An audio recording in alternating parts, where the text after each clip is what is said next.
Hi everyone, this is Robert and welcome to IDG Live. Today we are starting a new-ish kind of series looking at interesting characters in the world of A Song of Ice and Fire. Interesting and intriguing characters who their impact is probably greater than may perhaps be justified by the amount of words on page that we have about them. Example in point is where we're starting today. Shiera Seastar, who is a character who has captured our imagination, and we kind of think there's so much going on there that we just haven't seen yet because George R. R. Martin hasn't told us about it yet. So let's dig into it. As always, I'm going to be framing this around questions I've got from my patrons, but I will start with a little bit of an introduction to who Shiera Seastar is. Now, she is the last of the great bastards, by which we mean the children that Aegon IV, King Aegon IV, had with noble women. He had lots of bastards, but those he had with noble women were known as the great bastards. These he legitimized on his deathbed. Now, of these, four are most worthy of mention. We know Bloodraven, of course, and Shiera Seastar here. Plus, there's also Bittersteel and Daemon Blackfire. Those four are the most consequential of all of these great bastards, and they're obviously related through their father. Shiera Seastar was the last. Now, Aegon IV had a lot of mistresses and lovers, and the last of these, I think is probably the best place to start this, was Serene of Lys. Now, this is Shiera Seastar's mother, and I think to understand Shira, we have to start with her mother. Now, her mother, we're told, was a very beautiful woman. Probably the most beautiful of all of Aegon IV's mistresses. She was his last mistress, by which time he was not really old, but he was very overweight. He was not in the best of health, the extent to which people kind of wondered how this beautiful, young-looking woman could be with him. But she was. And I say young looking because the rumours went around that she wasn't quite as young as she looked. She was, we're told, the last daughter of an ancient but impoverished Valyrian family from Lys. Now, for those who don't really know Lys, it's one of the free cities over in Essos. And while it's an island, basically, built around a city, which, while the Valyrian freehold was up and running, this was basically their pleasure island. This was where they went to go off and have a little bit of fun. And to this day, they have kind of kept that reputation. There are a lot of Valyrian bastards there. There are a lot of Valyrian families there. And I should probably just clarify, actually, when we're saying Valyrian family, we're not necessarily talking dragon riders.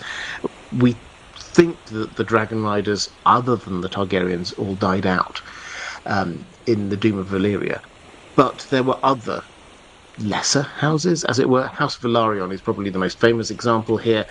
They weren't dragon riders, but they were Valyrian. So we're talking about that kind of order of things. We've got an ancient Valyrian house, and the last and lowest member of that was Serene of Lys.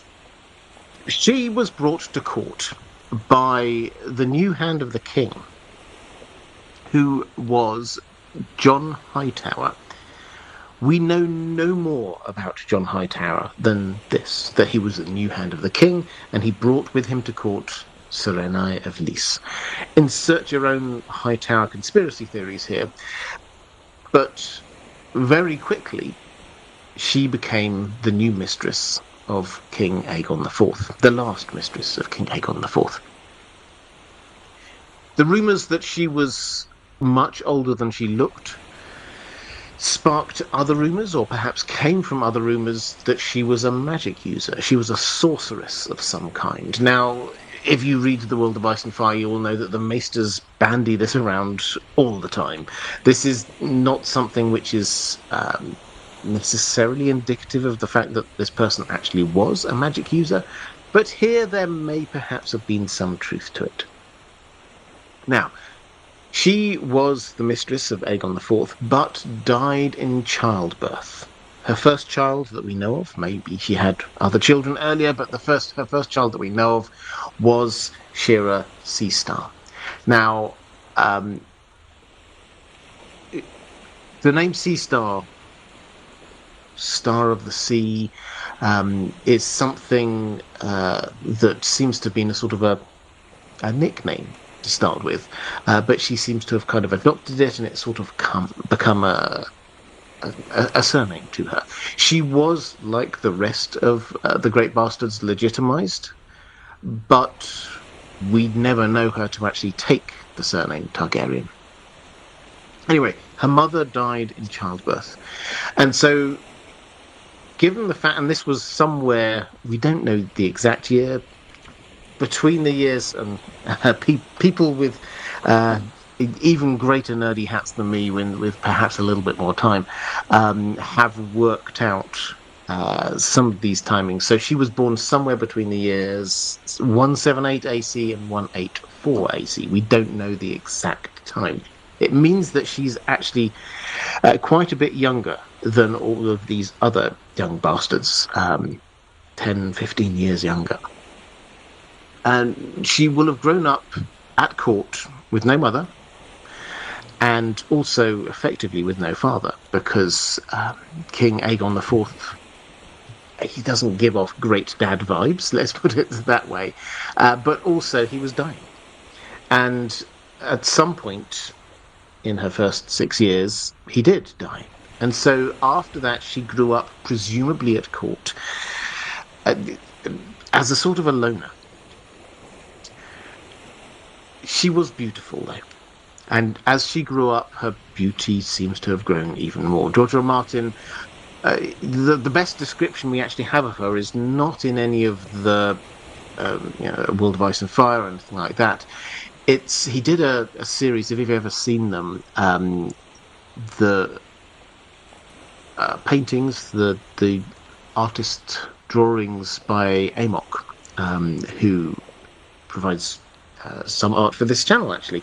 And when this was quite early on, and Amok was doing a series of pictures of prominent Targaryens, and George R. R. Martin provided a few notes for each of these different Targaryens, and actually those notes, he gave 3 or 4 paragraphs about Shiera Seastar, are the most detail we have about her. We get some hints, which we will come on to in a moment, in the other text, but that is the most full understanding we have, is what he said to Amok as a description to kind of allow him to draw this character, which is the thumbnail, incidentally. If you're wanting to know what she looks like according to George R. R. Martin, the thumbnail for this video is that picture.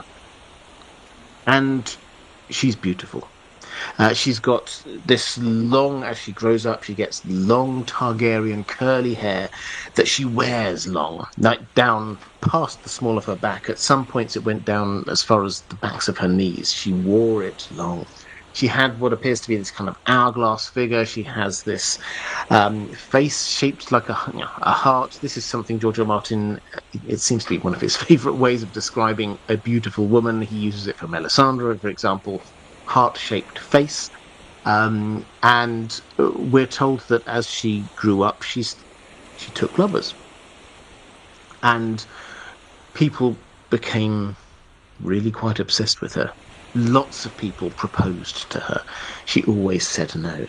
When someone fell out of favour, we're told that people took their own lives because they thought it wasn't worth living if she didn't want them. She became this figure who was described as the most beautiful in the Seven Kingdoms. Probably the most noteworthy thing about her appearance, though, she had mismatched eyes. One was blue, one was green. But we're told that if anything, it didn't detract from her beauty. If anything, it's kind of added to it. It added a little bit of mystique there, and she played on this as well. Her favourite necklace alternated. I think it was sapphires and emeralds, so blue and green jewels around her neck, just to kind of play up the fact that her eyes were slightly different.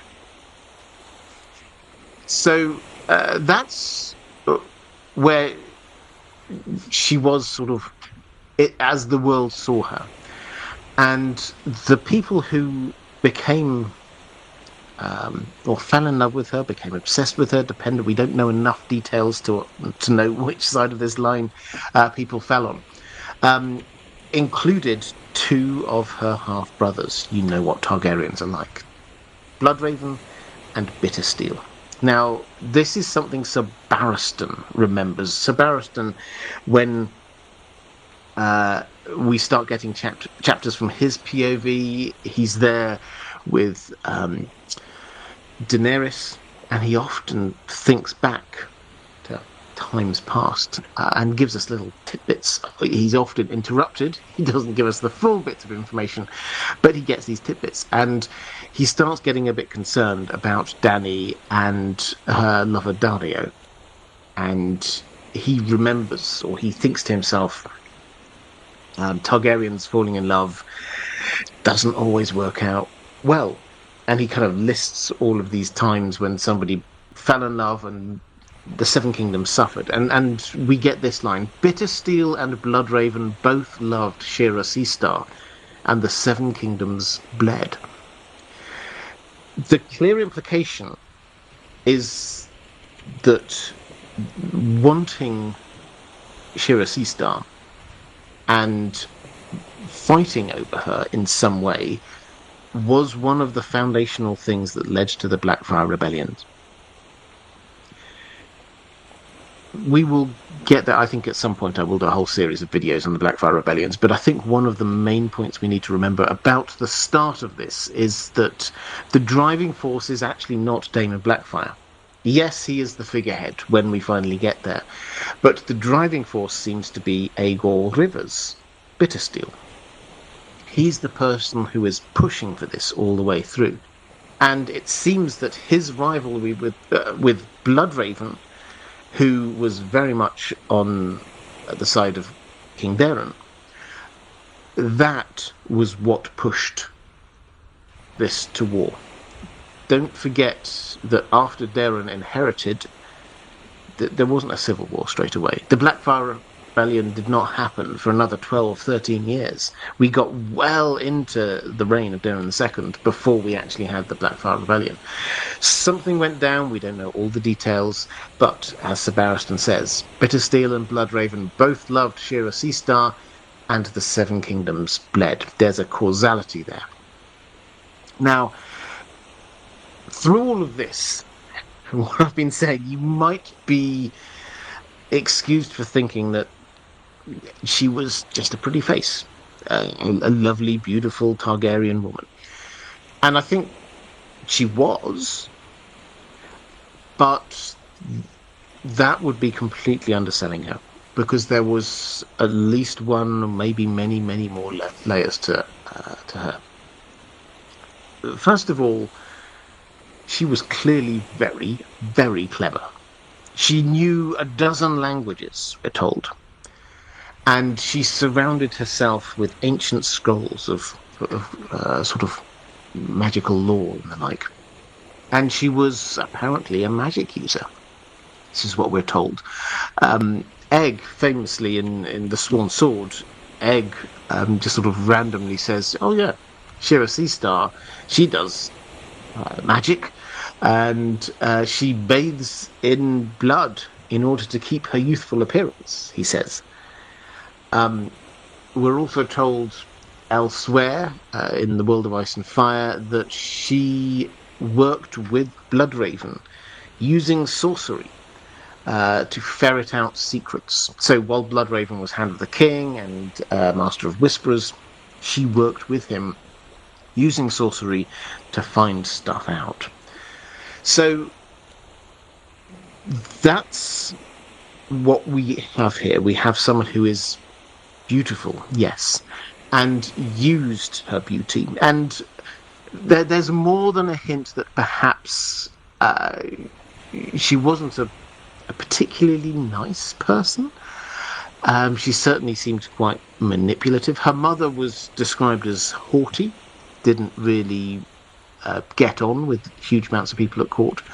Shiera Seastar herself, we're told, although Bloodraven proposed to her 100 times, she always refused. She shared his bed, but she refused to marry him because it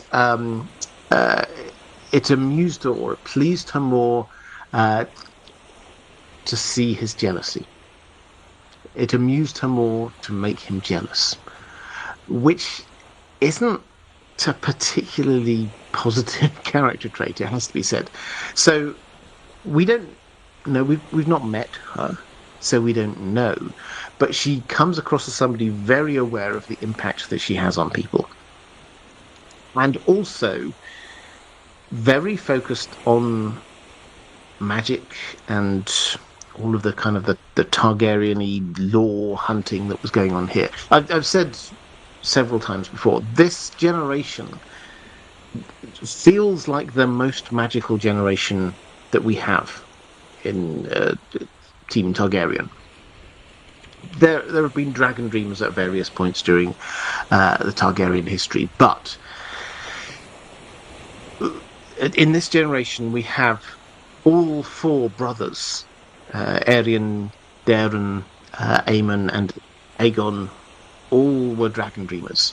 We have Aerys, who spent all of his time just going through old prophecies and ancient manuscripts.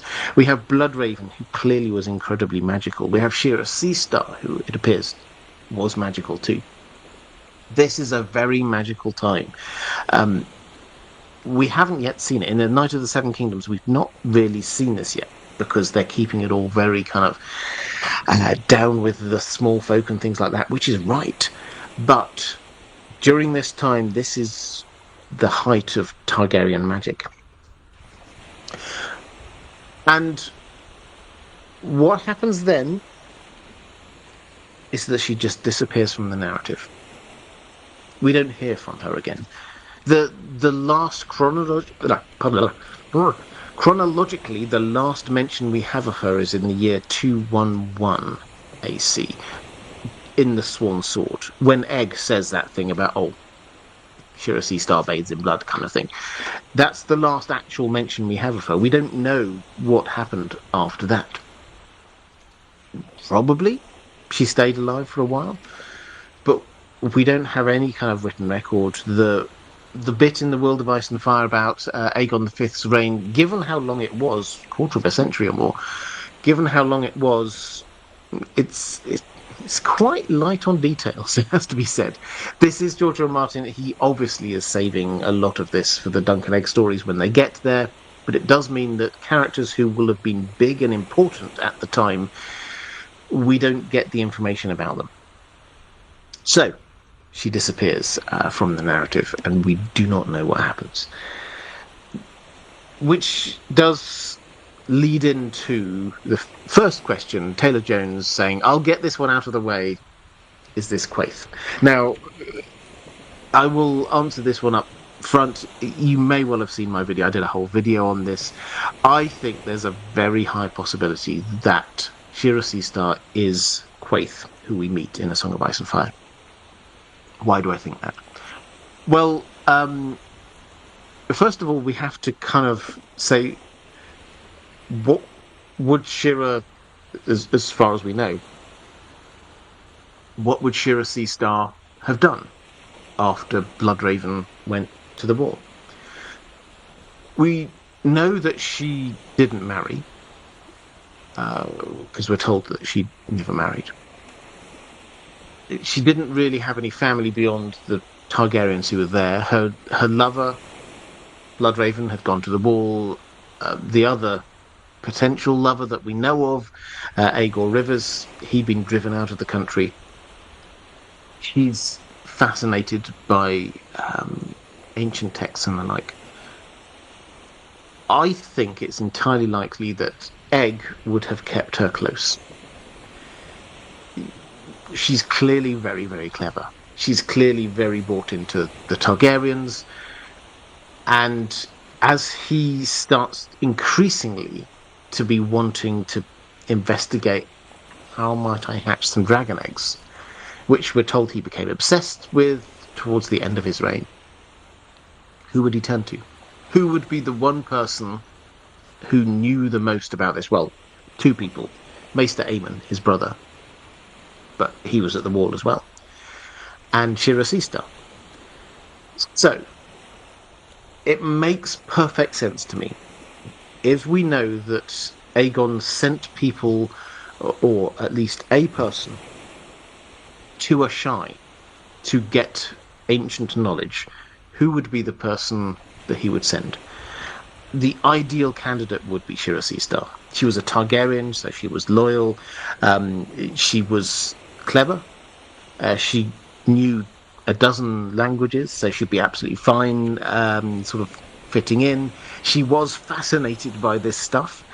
She would be able to understand, if somebody's just trying to try something on, she would know.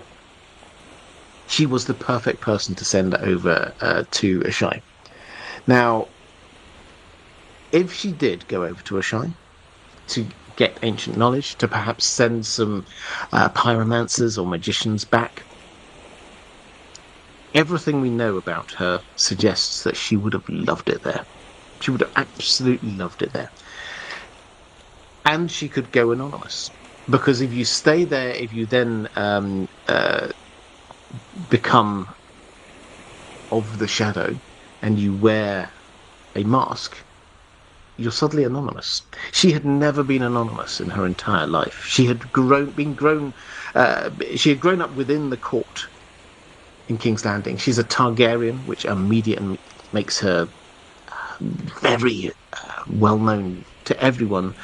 She was the most beautiful person in the country, we're told. The mismatched eyes gave her away all the time. Everybody knew who she was. Here she could get some anonymity, and she could surround herself with these ancient scrolls. Asshai has got even more ancient scrolls than anywhere else in the world at this moment in time. So, it makes sense that she might want to stay there, particularly if she hears news of what happened at Summerhall. Aegon tried this. It burned down. Lots of Targaryens died. Will she have felt a little bit bad? She was the person who supplied the information that he used for, and we don't know exactly what happened, but the plaintext reading seems to suggest she tried to hatch the dragon eggs using whatever information she'd provided, and it went wrong. Might she have decided that actually she didn't want to go back to Westeros? She was quite happy there. That kind of makes sense. We're told that her mother was a lot older than she looked. She seemed to do some magic in some way to try and make herself keep youthful. So she could potentially have stayed for a long time. So why Quaithe? Well, Quaithe does come from Asshai, from the Shadowlands. And what do we know about her? Well, she, out of everybody, is the person who, from the start, is most fascinated by the dragons. She's clearly feels some kind of protective feeling towards Daenerys. When she meets Dany inside Qarth, and they have a conversation, Dany looks at her. She can just see the mask, and in the eye slots, she can just see that the eyes are glistening, which is a fascinating detail, because it's like, why would eyes be glistening? Had she been crying? And that would make perfect sense if this were Shiera Seastar. She thought that the dragons were gone. She perhaps had been reading these ancient prophecies and had thought, oh, the Targaryens, Aegon's prophecy, etc. The Targaryens had to be ruling Westeros. They no longer were. They needed dragons. They didn't have dragons. And then she hears that there's two Targaryens left, Viserys and Daenerys. Viserys dies, and Daenerys kind of disappears and then reappears with dragons. Would this not be a cause for Shiera Seastar, who perhaps has dedicated her life to trying to understand the Azor Ahai myths that that we know in Ashai? They've got a lot of information about that, and to supporting the Targaryens. That kind of makes sense to me. And then when she does start advising Dany, there are two things overall. She says a lot of different stuff, but there's two things overall that she's emphasizing again and again and again. The first is, don't trust anyone. Just trust yourself. So, just Daenerys Targaryen, trusting Daenerys Targaryen. And then secondly, remember that you are a Targaryen. The dragons remember, do you? She keeps on pushing her. So, Quaithe has an agenda which feels very pro-Targaryen. It all kind of works. We don't have any definitive evidence for it, but it just feels right. And the other bit that feels right for me is the symmetry. If she was the lover of Bloodraven, and they were working together, trying to get this prince that was promised, Azor Ahai figure, back, Bloodraven in Westeros thinks he's lost Shiera Seastar. We know from what he says to Bran that he can't contact her. He thinks he's identified the prince that was promised in Jon Snow, and he is clearly being the cheerleader for him. He's clearly pushing him in the direction he wants him to go. What if Shiera Seastar, who doesn't know what Bloodraven's doing, different continent, she now finds Dany and decides that Dany is Azor Ahai reborn, this slightly different take on the same prophecy as far as we can tell, and she's now supporting her, she's now pushing her in the right direction. These two figures who both kind of understand the prophecies and are trying to get this legendary figure identify different people without knowing it. The symmetry there just really works for me. So that's where I think the Quaithe thing fits in. We don't have definitive evidence. We don't have anything that says yes, definitely.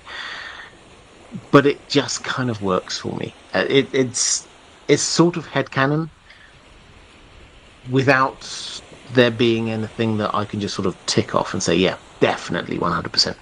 Okay, so there we have Quaithe as and Shiera Seastar as a sort of an overview. Christy Monith saying, good evening, Robert. I hope you're well. Thank you. I just received my Blame Bloodraven sweatshirt and I love it. Thank you for all you do. Thank you, moderators. Oh yeah, I mean merch. Thank you for reminding me. If you like the merch, there's a link down here somewhere. Click on it. Buy things. Here ends your commercial message. I'm rubbish at doing the merch stuff, I know, but that when in doubt, blame Bloodraven t-shirt. Great art, not by me. I'm allowed to say it. So yeah, please do check that out. And love to the moderators. Yeah, let's do some moderator love straight away. If you are here watching live in the chat, then the reason why the chat is such a wonderful, uplifting, positive place is because the moderators do an amazing job. If you could just give them a little bit of love, show them some appreciation, I would hugely appreciate it. Right, so I think that's caught up in the chat. Let's go to Skegzilla.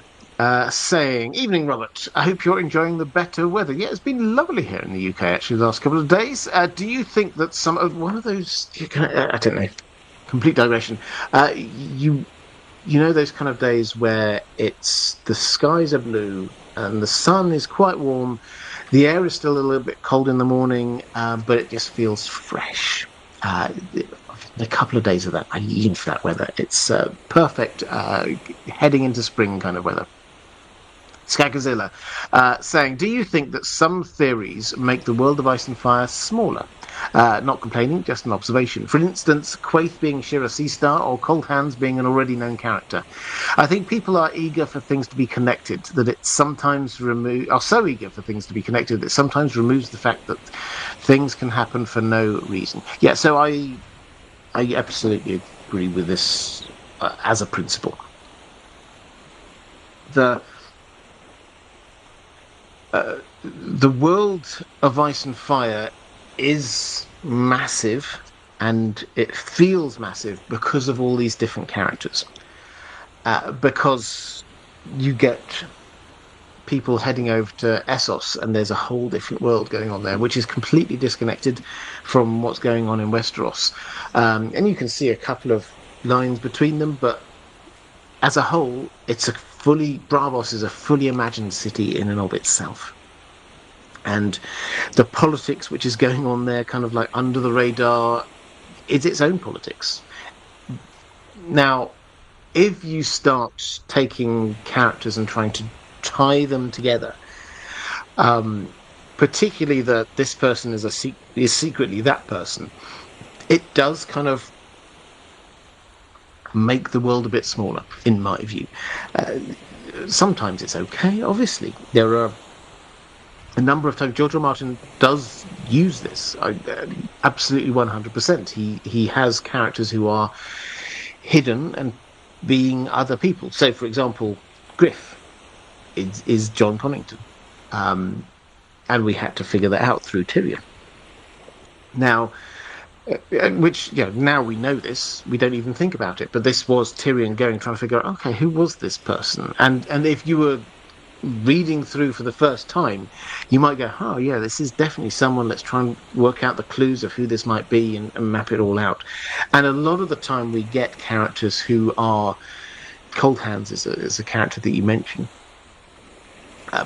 My best take is that Cold Hands is, and I did a whole video on this, Cold Hands is probably one of the Raven's Teeth, somebody that we don't have a specific name for.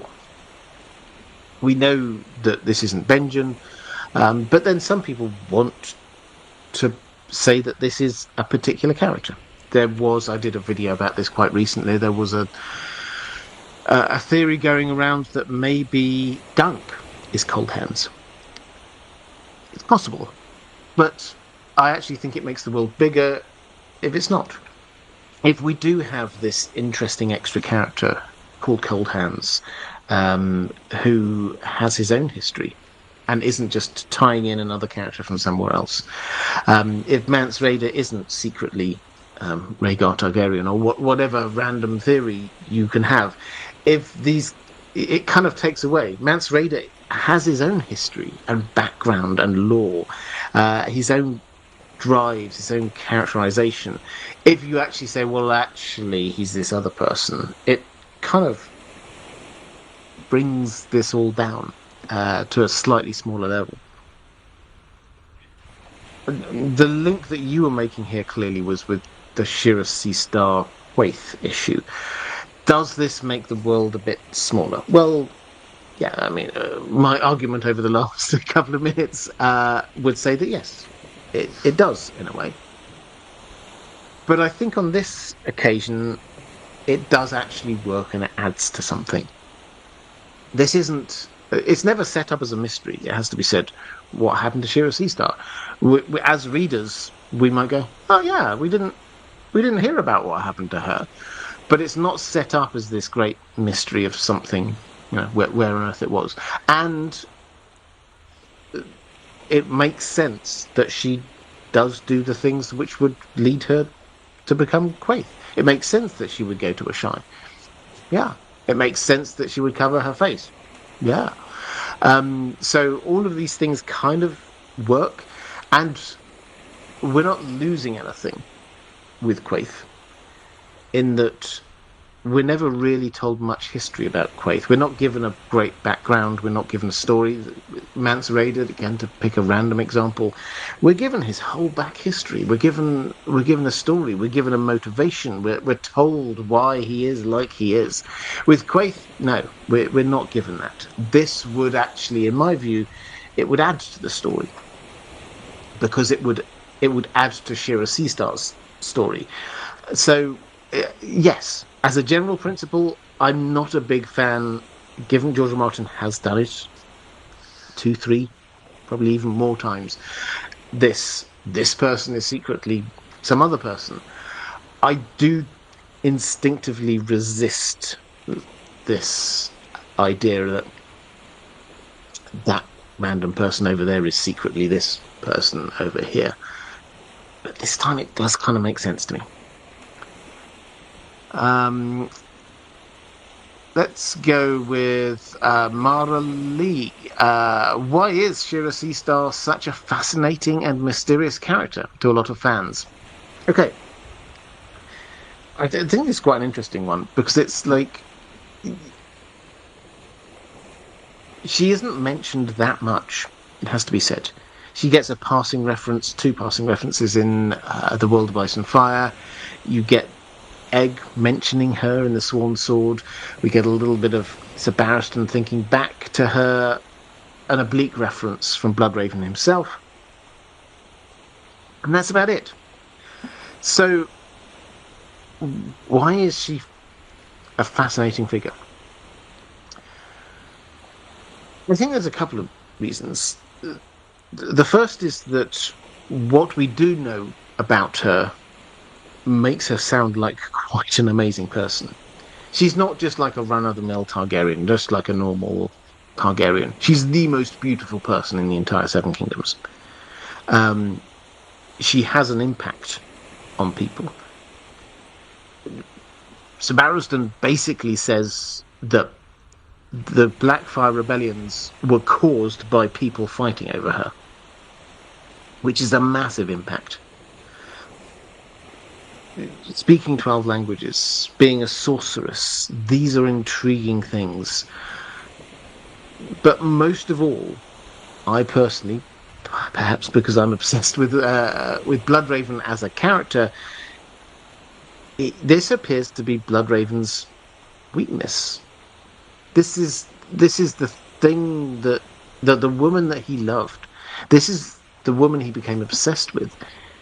Now, I say obsessed. We're told that he proposed to her 50 times or more. This was like, every few months, probably, he would get down on one knee and beg her to marry him.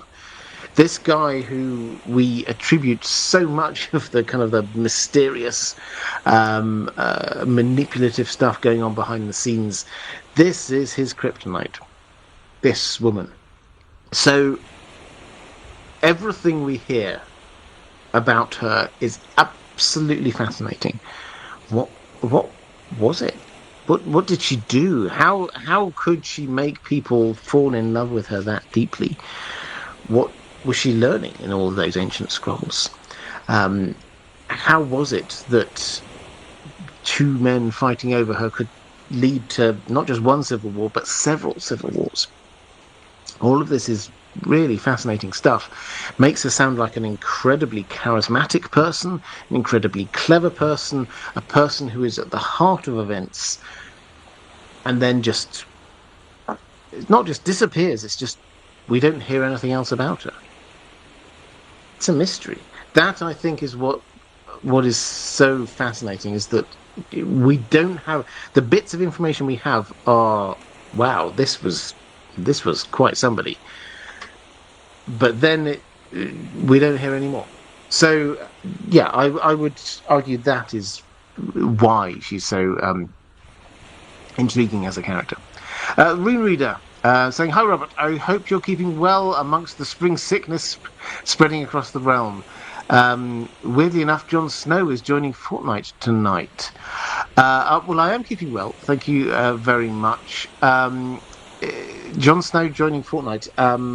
I'm not really a Fortnite person, but I have sort of picked up on the side bit of this story, which is I think they've done some skins of Fortnite for some of the major characters in Game of Thrones, which is quite a big thing. So, yeah, I think that's happening today. This is quite intriguing, I mean, at a kind of a meta level, because it shows the ongoing cultural relevance of all of this. But also, um, I think it shows how willing the owners of the brand of Game of Thrones, by which I mean HBO, Warner Brothers, and George R. R. Martin, where they're willing to go with this, how far they're willing to go with this. I think we're entering the realms of speculation here. We often just think, okay, so Game of Thrones, what are they going to do? Another TV show. That was a success. We'll do another TV show. Or maybe they're considering possibly one day doing a film. I think they're thinking bigger than that. Do not be surprised if at some point we're going to hear about a sort of a MMORPG, a big video game. If there's something that we've not even considered going on, we've got the stage play happening. They're thinking wider than just let's do some more TV shows, and this I think is just a little hint of that. Roman Lukovets saying, is it possible that Shira refused to marry Bloodraven in order to fuel his rivalry with Bittersteel? Yeah, it's possible. We don't know huge amounts about this. She definitely seems aware of the impact that she has on people, men in particular, it would appear. And she was clever. So she would have seen what was going on. It's not like she was oblivious to it. And she seemed to get some amusement, some sort of pleasure from Bloodraven's jealousy. So I think the plaintext reading is that she just enjoyed playing them off against each other. And that kind of fueled things, and it all kind of spiraled out of control. That was the sort of the cause of it. It wasn't the main reason, but there was a lot of other stuff going on. There was the anti-Dornish feeling going on. There was the issue of who got given the sword Blackfire. There was a whole load of other things going on there, but this was one of the causes. So that's the plaintext reading. The idea that perhaps she was manipulating things to try and make that happen, it has to be either one of two reasons. Firstly, because she just enjoyed it, which we get a hint of with it amused her to see his jealousy. Was she like that? I don't know. I think we want to think of her as a good person. Maybe she wasn't a good person. Maybe she actively enjoyed this idea. Maybe she got a bit of a buzz from this idea that two people could start a civil war over her. We don't know. Maybe she was a good person, but the hints we've got are she kind of enjoyed this. Or did she see something or read something in one of her scrolls, see something through her magic that made her realize she had to prompt this civil war in some way? Is it a part of the great plan to get the Targaryens where they should be? Maybe. One thing which is very notable about that period of time is how swiftly the Targaryens die. And this is how Aegon becomes king.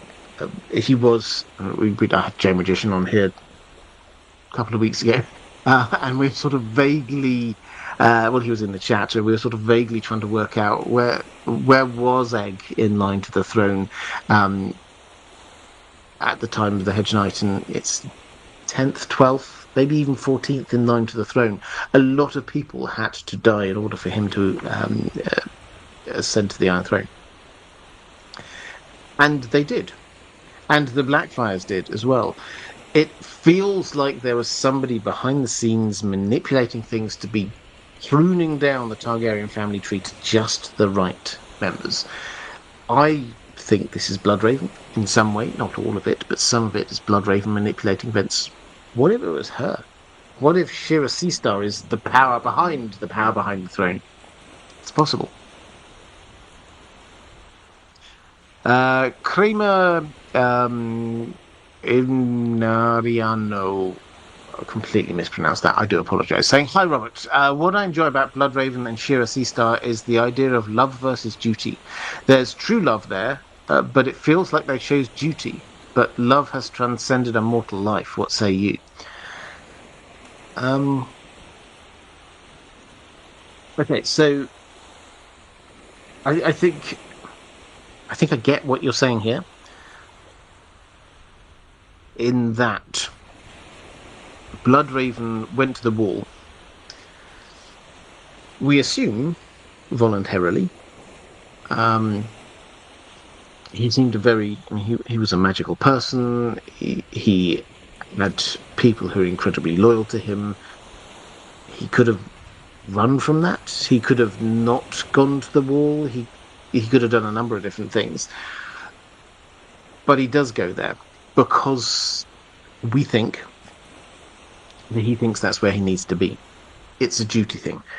It will have taken him away from Shira. So that was a duty over love thing. She may well have remained in contact with him from the wall. If she's still there, it would make absolute sense that they stay in contact. But she feels she has to go to Ashai in order to help Aegon. Again, a duty thing. So they both go off and do what they consider to be their duty. And then for the next many decades, they carry on doing that. But the love maybe will sort of bring them back in the end. When you say love has transcended a mortal life, they both have lived lives that are beyond mortal. I mean, I like the idea. It's slightly glamorizing what feels like more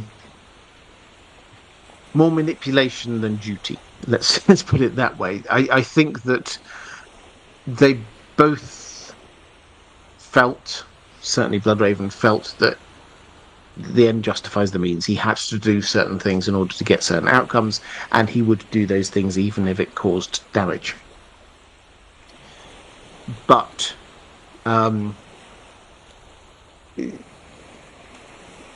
this was manipulation, not duty. This was him doing the things, making stuff happen behind the scenes rather than in a self-sacrificing way. So, yeah, I like the idea. I'm not sure that I see Bloodraven at least as being a duty over love kind of person. But I don't know, maybe. Let me know what you think in the comments. Okay, let's go to Liat Rubenfelt saying, thank you for your great content. Thank you. Could you please explain the symbolism of her character and name? In Hebrew, Shira sounds like a song, which her mother's name also alludes to. That's Serenai. So the song of a star that came from the sea, perhaps. Isn't there some imagery of Mary, Mother of Jesus, as such? Yeah, quite possibly. In terms of the name, and the kind of the language. We have to remember, I think, Lys, which is where Sarah and I came from, Shira's mother, it's an island. And so this idea of like this beautiful star, it's something that George R. R. Martin has kind of copied from Tolkien, this idea of the even star. That's what Arwen was known as because she was so beautiful. And so this kind of idea that you connect beauty with a star, that kind of works, and an island, so it is surrounded by sea. There was also, I mean, I've heard it argued, I think quite well, she is connected with stars. I'll talk about that in just one second. But there is a constellation called the Ice Dragon. Now, the Ice Dragon is, in the world of Ice and Fire, the Ice Dragon is used a lot, kind of symbolically, because ice and fire, ice dragon, dragons are fire, ice is ice, obviously. This is the kind of thing if we're looking for what's the centerpiece of ice and fire, an ice dragon. And it's used quite a lot, incidentally, in kind of symbolism with John. That, we're told, has a blue star, which is north. You follow that, you go north. If you follow the tail of the dragon, you go south. And if we are going down this Quaithe route, that's clearly one of the things that Quaithe says: to go north, you must head south. So is this kind of like a little bit of symbolic hinting going on? Yeah, I mean, quite possibly. The feel of like a song, yes, that's again symbolically interesting. It's worth, I think I mentioned this last week actually, it's worth, when you next have a read through of the stories, just noting where we get these references to song, dance, music, those kinds of things. They come at important moments, and right from the Dance With Me Then, Waymar Royce, right in the very beginning with the prologue, the song of Ice and Fire is a song of ice and fire. It's not just a prophecy about ice and fire, it's a song. So this is one of the high level things which George R. R. Martin is doing to kind of draw out important moments. And yes, Shiera Seastar has that kind of etymological feel of song. The thing I would add to that, in terms of Seastar, he is using this, I think, as another way of kind of hinting at what's going on with Quaithe. So Shiera Seastar, sea and stars. Okay, what does that mean? Well, when does Quaithe appear to Dany? On a boat in the sea. When she's in a bath.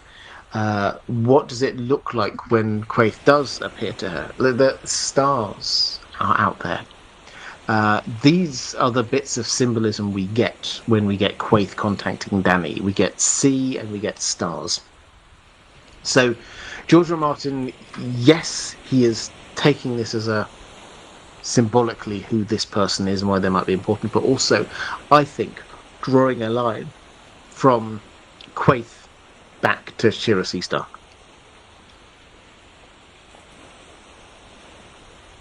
Let's go to Sir Friend saying, "Happy Thursday, Robert, and to you too. How far do you think Shiera/Quaithe will attempt to guide Dany to the Iron Throne against the others? She must be somehow watching Dany, maybe using a glass candle or by other means. If she continues to do so until Dany meets Jon, might Shiera make the connection between Ghost and Bloodraven?" And then Marley kind of adding to this, saying, "If Shiera Seastar is Quaithe, besides reminding Dany about her importance as a Targaryen, etc., what other role or roles do you think she will play in the last two books?" So, how she's keeping in contact with Dany, quite possibly with glass candles, but also blink and you miss it. But when they meet in Quaithe, Quaithe sort of stops her, talks to her, gives her some advice, reaches out and touches her on the wrist with, I think it's with 2 fingers. And Danny feels the tingle there, as if it kind of like the touch stays. The working assumption is that that was some kind of magical connection that Quaithe was making, which is what allows her later to be contacting Danny, because she's set up some kind of link with her. We don't know the details of it. George R. Martin likes to keep his magic system relatively hard to understand the details of, but that seems to be at least part of the mechanism. The role she is taking up is, as I said, 2 big things. The don't trust anyone else and remember you're a Targaryen. She is pushing her towards this role. Now, where will that take us? I think it will keep on pushing towards, and the underlying things are: you have to go west, you have to invade Westeros. This is what Targaryens do. Go for it. She will keep on pushing for that agenda all the way. I think all the way through the Winds of Winter to the invasion. The intriguing thing will be what happens when Danny actually crosses over the Narrow Sea and gets to Westeros. Will Quaithe still be able to make that link? I'm not 100% sure she will. But what she's trying to do, I think, is push her down this Azor Ahai Reborn route. This is what she's trying to get her to... Oh, pardon me. What she's trying to get her to embody, even if she doesn't seem to believe it herself, be heading towards that. I think there's a very strong hint that when Danny gets... I'll do a video about this at some point quite soon. When Danny gets a dream, which feels like an Azor Ahai dream, she's riding on Drogon. There's like a whole army of ice zombies beneath her that she then kind of melts with Drogon. That is where Quaithe is trying to lead her, I think. So, yes, taking the Iron Throne, but also opposing the others. Orion's Orcas saying, hope you're well. I am, thank you. George R. Martin writes and quotes Shiera Seastar as the epitome of a femme fatale. I have 2 questions. What kind of blood was spilt because of the jealousy between Bloodraven and Bittersteel over her? And if she is Quaithe, is there a description of her one blue eye and one green eye, or is her entire face covered up? Well, the first bit, what kind of blood was spilt between Bloodraven? It's not just some blood was spilt. Let's see, actually, whether I can get the quote up. This is what, in context, this is what Sir Barristan's saying. He's thinking about Dario, and he's thinking about the fact that Danny loves him and that this might be an issue. And he says, maybe it would be better if Dario's dead. That's his thought, and he says it's better for Daenerys and for Westeros. Daenerys Targaryen, this is the thoughts of Barristan Selmy. Daenerys Targaryen loved her captain, but that was the girl in her, not the queen. Prince Rhaegar loved his lady Lyanna, and thousands died for it. Daemon Blackfyre loved the first Daenerys, and rose in rebellion when denied her. Bittersteel and Bloodraven both loved Shiera Seastar, and the 7 kingdoms bled. The Prince of Dragonflies loved Jenny of Oldstones so much he cast aside a crown, and Westeros paid the bride price in corpses. So, what he's saying, here are examples where a Targaryen loved someone and that maybe they shouldn't have done, that leads to war, basically. Robert's Rebellion. Rhaegar loved someone, Robert's Rebellion. Daemon Blackfire loved the first Daenerys, rose in rebellion when denied her. Bittersteel and Bloodraven loved Shiera Seastar, the Seven Kingdoms bled. Duncan, little Duncan, Aegon V's son, loved Jenny of Oldstones. Westeros paid the bride price. There was a rebellion over that. He's listing rebellions and civil wars that happen when Targaryens fall in love with somebody that perhaps they shouldn't. So this isn't just spilt blood. This is the Seven Kingdoms bled. The clear implication, I think, is this is he's already said about Daemon Blackfire, but what's the fighting that happened between Bloodraven and Aegor Rivers? It was the Blackfire Rebellion. So, yeah, that's what I think the reference is to. Your second question: if she is Quaithe, is there a description of her one blue eye and one green eye, or is her entire face covered up? So the Shadowbinders wear a lacquered mask which covers the entire face. We get one reference to her eyes, which was the one that I name-checked a little bit earlier, which is that her eyes glistened. Now, would Dany, and this is like one of the arguments against this, would Dany have noticed the mismatched eyes? Quite possibly. If she could see enough to see that they were like filled with tears or whatever it was, should she not have noticed that they were mismatched? Quite possibly.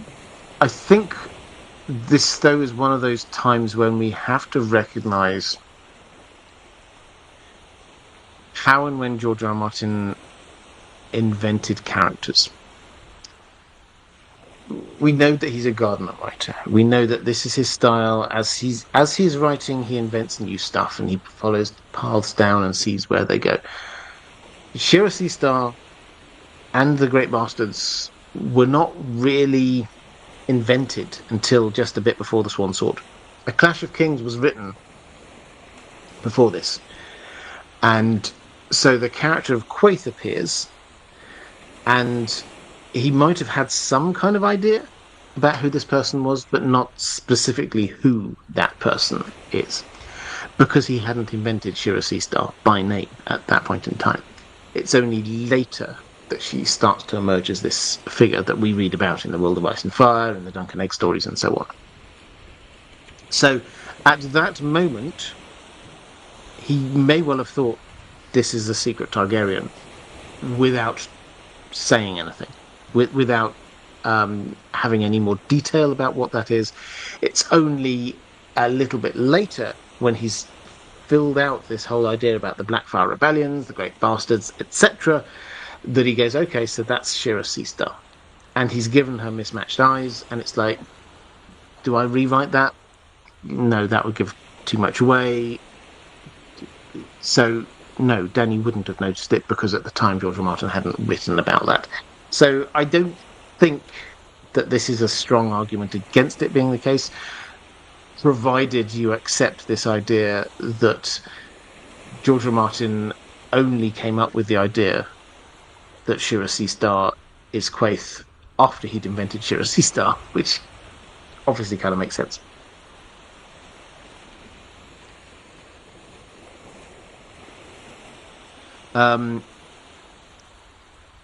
Renabin Mitra saying, was that similar to the Three-Eyed Crow originally being a Targaryen bastard, but George R. R. Martin not having written up the Bloodraven character? Yeah, so this is basically it. He created the Great Bastards as this idea, and then they kind of fill out retroactively, in some cases, bits of the story. So Bloodraven grew in importance once he'd figured out who this person was, because once he decided what he was going to be like, then it expanded out. Before then, yeah, he was a rando targ.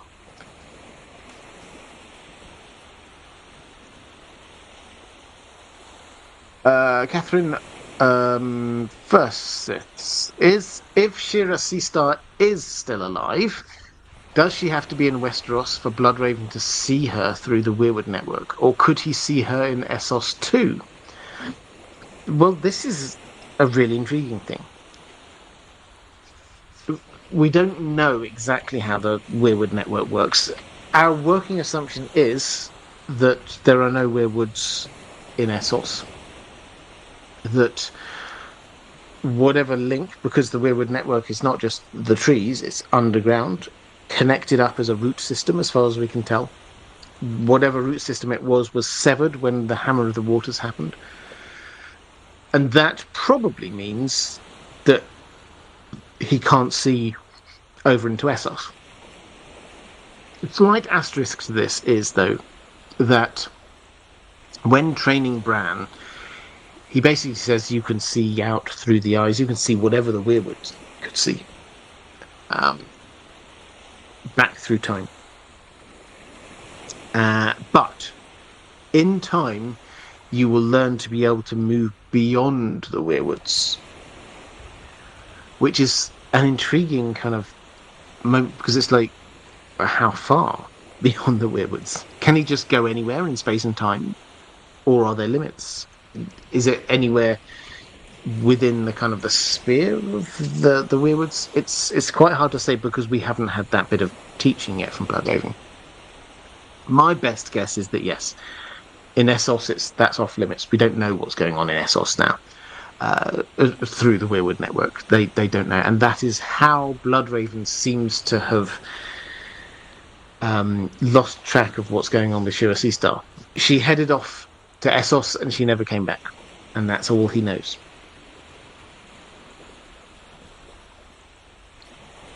Angelos Lucatus, who's been a member here for 4 months, saying, hello, Robert, thank you for the quality streams. Thank you very much. So, yeah, this is a chance for me to say, first of all, patrons, thank you very much for your support.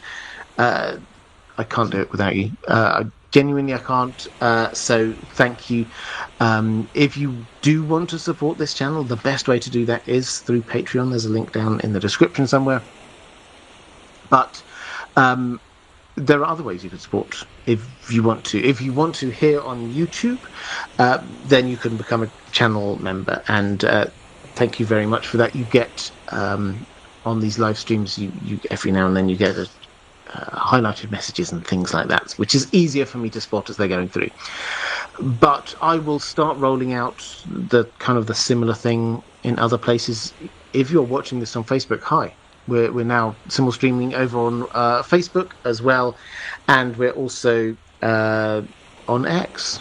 Great to see you over there on X. I will try and unlock a few of those other things over there when I've figured out how to do it. Is that all I want to say on that? Probably for the time being. Yeah. Thank you very much. But yeah, anyway, thank you, Angelos. I hugely appreciate that. Mara Lee, hi there, Mara. Great to see you. Saying, if Shiera Seastar is Quaithe, will she continue to try to guide Dany once she goes to Westeros to claim her throne, or do you think it will stop by that time? Well, yeah, as I said, I was answering this a little bit ago, Mara. I think we might have only just arrived. A lot of this depends on whether her kind of like her ability to meet Dany through her dreams, to sort of like astrally project herself, if that's the right way of saying it, to Dany, whether the cutoff there is the narrow sea. If it is, might she come across to Westeros? It's entirely possible. I think she will want to carry on having an influence, and if in order to do that she kind of follows, it would sort of make sense to me. I can't see that she will stop wanting to guide Dany. I think what she wants is for Dany to claim the Iron Throne, to be ruling the Seven Kingdoms, and to be opposing the others, if and when they come. And she can't do that if her means of communication has been shut off.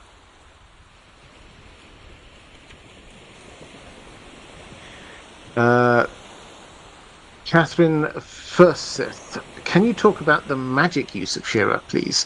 What do we actually know, and what are the rumours? I know Egg said in the Sworn Sword that she bathed in blood to keep her youthful appearance, and other snippets like that in the Wider World books. She has one green eye. Is that linked to green seeing? But she doesn't have any First Men blood. What do you think? Also, in the World of Ice and Fire, it says that there were those who thought that he, Bloodraven, and his half-sister and paramour, Shiera Seastar, used sorcery to ferret out secrets. Do you think they worked together in Bloodraven's undoubted spying activities against potential threats to Targaryen rule?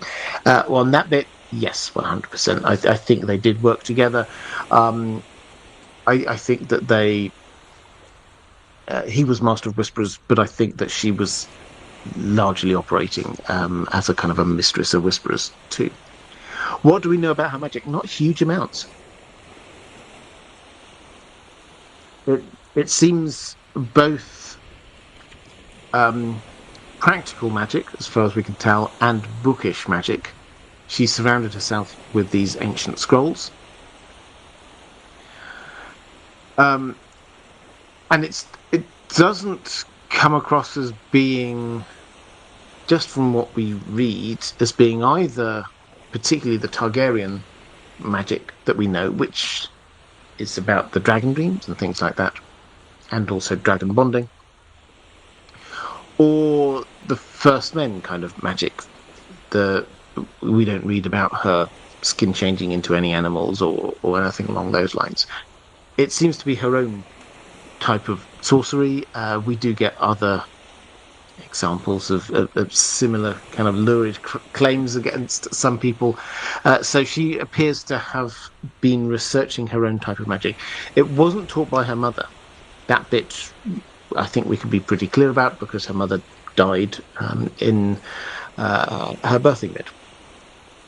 So what she's learned, it would appear she's learned from books, or perhaps she had a mentor that we just don't know about yet.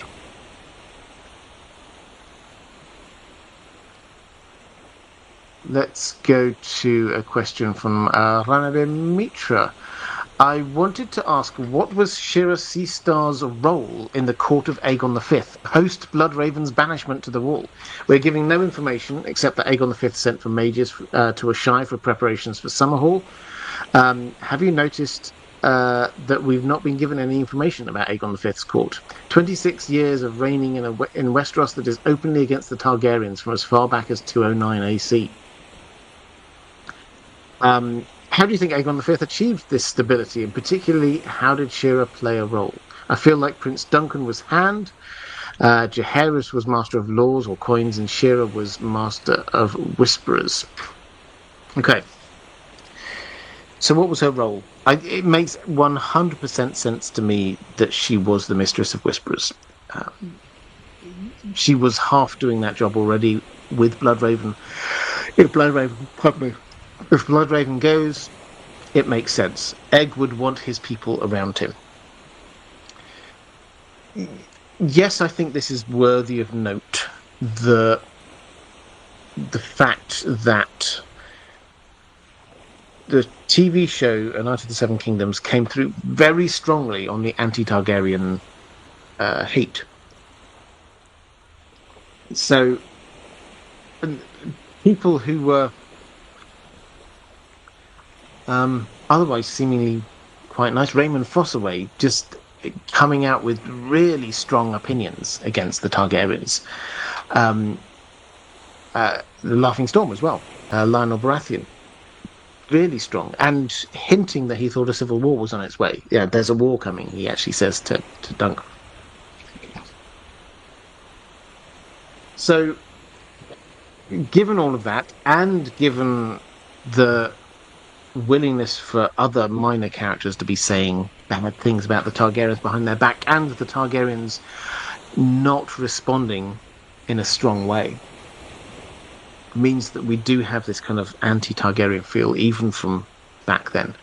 I talked elsewhere in quite a lot of detail about um, how this does show Egg's rule in a slightly different way. Um, I think we kind of rather lazily assumed that Egg was a good person, so he was a good ruler. He gave some rights back to the small folk. The small folk probably liked him, etc., etc. The actual story, when you're reading through it, he spent most of it in the saddle, fighting various low-level rebellions, it would appear. There were, in the Westerlands, there were always small uprisings going on. He had Blackfire rebellions. He had issues with Lionel Baratheon. He had that. There was lots of just. Here's one fire I've got to put out. Here's another fire I've got to put out. It was not an easy reign, even though it lasted more than a quarter of a century. It was not an easy reign. He will have wanted from the start people around him that he knew and trusted. When he took over, Bloodraven, who'd been running the Seven Kingdoms, was sent. Egg sent him to the war, so he's gone. He also sent Dunk up there to escort him and his brother, Maester Aemon. Who's he going to have around him in that really tricky first few months? He has to have somebody to advise him. Shiera Seastar seems like a logical choice. I don't think that she would have been Hand of the King. I suspect we'd have heard about it if we'd had a female Hand of the King. But, Mistress of Whisperers seems to kind of make sense. You then go on saying, I've got a whole idea or hypothesis around the 8th novella in the series being called The Sellsword, which occurs in 236 AC, and how the 4th Blackfire Rebellion happened and why it was such a failure for Daemon III and Bittersteel. A spoiler, Shira helps Dunk and Egg a lot out here. Yeah, I mean, all of the titles of the Dunk and Egg stories, I have to admit, the Hedge Knight is the one which is not the Hedge Knight. The Sellsword is the one that's the most intriguing. So basically, if you're looking at the Dunk and Egg stories, the title is a description of where Dunk is at in that moment in his life. Is he a Hedge Knight? Is he a sworn sword? Later on, we get the Lord Commander, we get the Kingsguard, the village hero, that kind of thing. It's a kind of a descriptor. What we have, though, with the Sellsword is, okay, that seems to imply that maybe they were in Essos. George R. Martin did tell us that they go there. Why were they there? What took them all the way over to Essos? If they were over in Essos, Essos was where Bittersteel was where all of these Blackfire exiles were. Were they actually doing something kind of behind the scenes to be foiling one of the Blackfire rebellions? It's entirely possible. So we don't know, but it's, of all of the different titles that we've got from George R. Martin for future Dunk and Egg stories, that's the one that's always intrigued me the most, because it's like, how that doesn't kind of fit in with the kind of the arc. We're starting off as the Hedge Knight and we're working our way up, and we can be a Mystery Knight, a Sworn Sword, etc., Kingsguard, Lord Commander. The trajectory is quite clear, but that one is like, oh, so where are they for that, and what's going on? James Boros, speaking of the Great Bastards, do you think Bloodraven undermined Egg's reforms? Was he on board for those reforms, and was losing Brynden and Aemon a win or a loss for those things?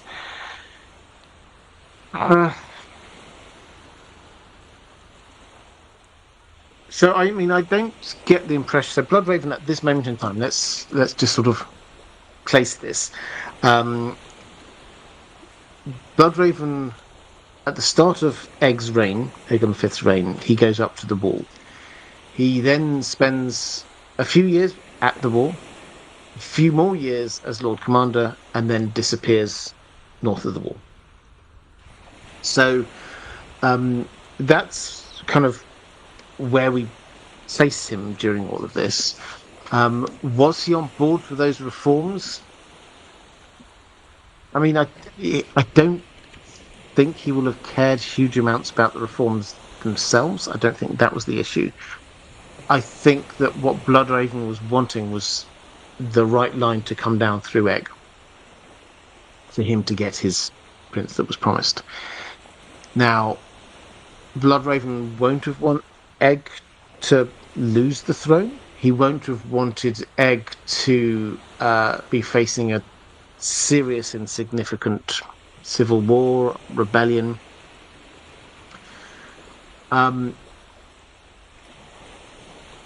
he could have helped out, one suspects, by, if he was still there at court with his spy network, with finding out what's going on and kind of like quelling any bits of opposition. Was losing Brynden and Aemon a win or loss for those things? I mean, I think it doesn't change what Egg was going to do. What it perhaps changes, though, is how the kingdom was managed during that time.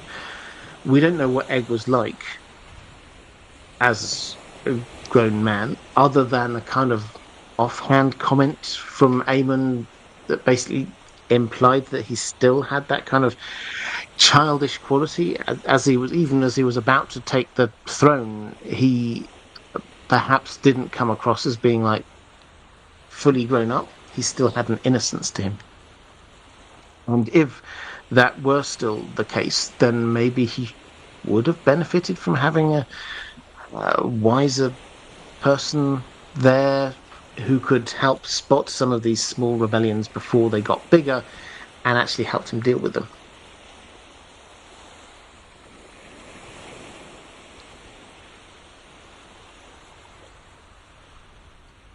Question from Wildcard. Could you provide examples of how the magic system in a fantasy book can make or break the story?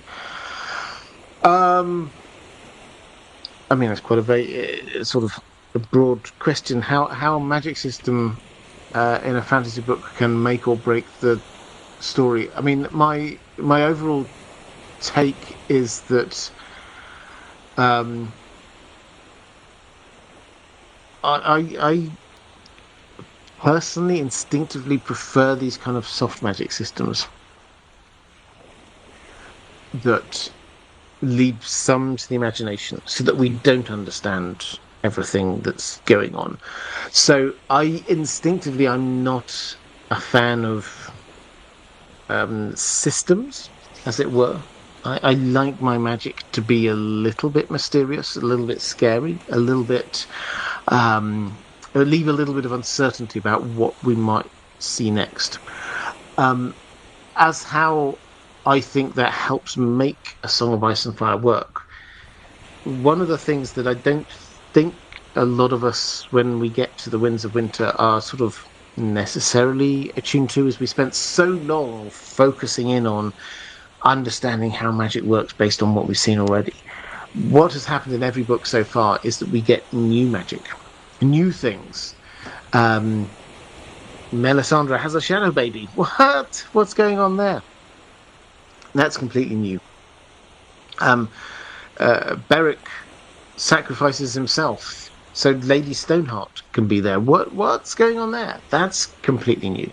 All the time we get these extra things that are happening. It's like, whoa, okay, that's something I didn't know that magic could work like that. I think we will get more moments like that in the Winds of Winter. I think we will get times when we go, well, I didn't know that could happen. Because that's what George R. R. Martin likes. He enjoys keeping us on the back foot when it comes to magic. And I think that is one of the things that really helps make this as a world, is that we're always feeling that magic is this kind of slightly dangerous thing that we don't know what it is. We don't really understand what Melisandre can do. What are the limits on her abilities? There are these moments with her that you just go, well, yes, there's a whole amount of charlatan going on in there with her, but she appears to Jon at one point as Ygritte and says things that Ygritte had said. What's that about? Is that a spell she cast, or is she just trying to? She saw something in the flames and decided to try and replicate it, see whether she could get something from Jon. There's a lot going on there. So that, I think, is how it can make a book, by being a little bit mysterious. I mean, I don't think I'd want to sort of name and shame any stories where a magic system is it breaks the story. I mean, feel free in the chat to put a few thoughts down there. But yeah, the way that George R. Martin uses it allows for that element of uncertainty, randomness with it. Let's go to Ariel Winchester. Hey, Robert. I'm so happy to be back in the Patreon community. Welcome. Fantastic to have you here. I know about your theory that Shiera Seastar is Quaithe, but I'd love to know if you have a secondary theory, or is there another theory you feel has some merit or possibility? Thank you again for all you do. Because of you, I've read all of A Song of Ice and Fire, Lord of the Rings, The Hobbit, and The Wheel of Time. Wow, I mean, that means a lot to me. What should Ariel read next? Chat, get on it. There's a lot going on there.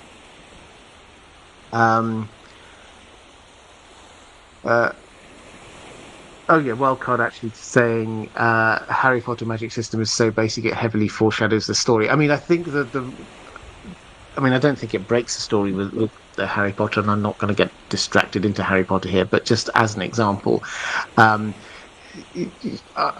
know that the thing there is that there is so little by way of cost associated with magic.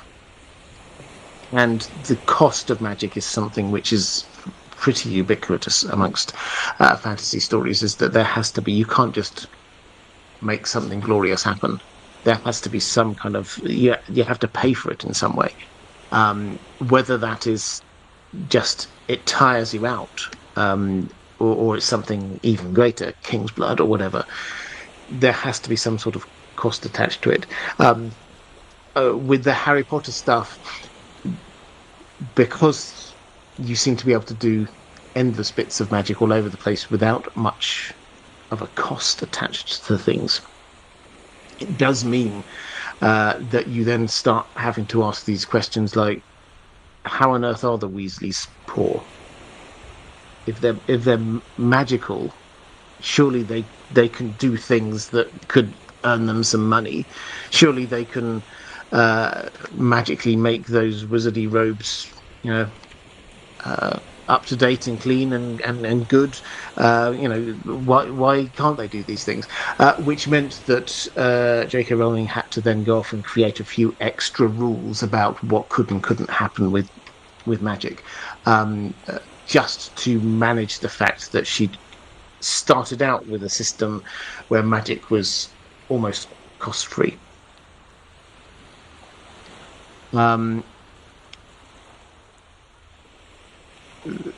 Let's go with where are we at? So yeah, Ariel Winchester answered that. Gentlemen Bastards. Oh, buttoned up reader suggesting that The Witcher. Oh, this is recommendations for Ariel Winchester. Yeah, these are good recommendations. Gentlemen Bastards is a great series. I love that one. Witcher, Orlando Amicia, completely agree with that. And what else do I recommend? The Robin Hobb Farseer series. There we go. There's some good ones for you to get there. Brigante saying, is there any connection between Shira and Melisandre? Yes, so this is the sort of picking up on this Ariel Winchester question, which was, is there a secondary theory about Shiera Seastar, or I don't know whether you meant a secondary theory about who Quaithe is, or secondary theory about what happened with Shiera Seastar. It is noticeable that the heart-shaped face is something which is used to describe both Shiera Seastar and Melisandre, as is they're probably a lot older than they look, and they seem to be focused a lot on their looks and appearance. Which has led some people to speculate that maybe Shiera Seastar has kind of returned as Melisandre. I don't think it's outside the realms of possibility.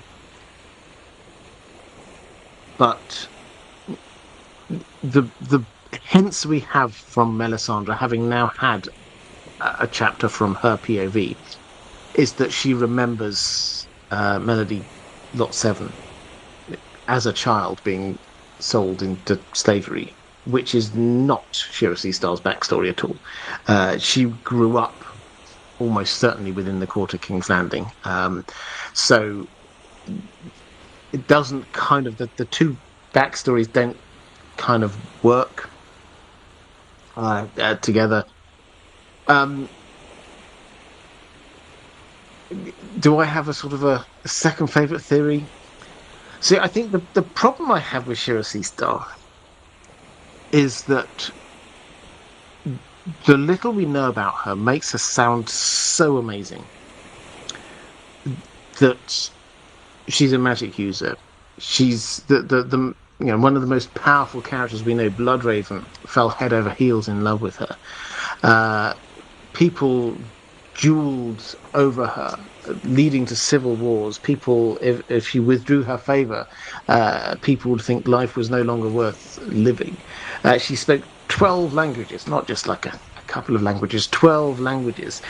She was the most beautiful woman in all of Westeros. Everything is like a superlative when it comes to her. She seems like a main character. And then what do we expect to happen? Does she just then just go, oh, well, whatever, I'll just live a boring second half of my life and not do anything? That doesn't feel like her as a character. So I instinctively want her to have done something noteworthy, to have gone and done a thing. And that is why she doesn't appear in the rest of the story, because she's left Westeros, say. So that's my kind of instinctive feel, and I wish I could think of something other, that she could have gone and done. I can't at the moment. Yes, I understand because of the thematic links with Melisandre. I understand why some people think that. Personally, no, but I can't think of who else she could be, because the other answer is that she left and then just she may well have done stuff in Essos, but we just don't know about it.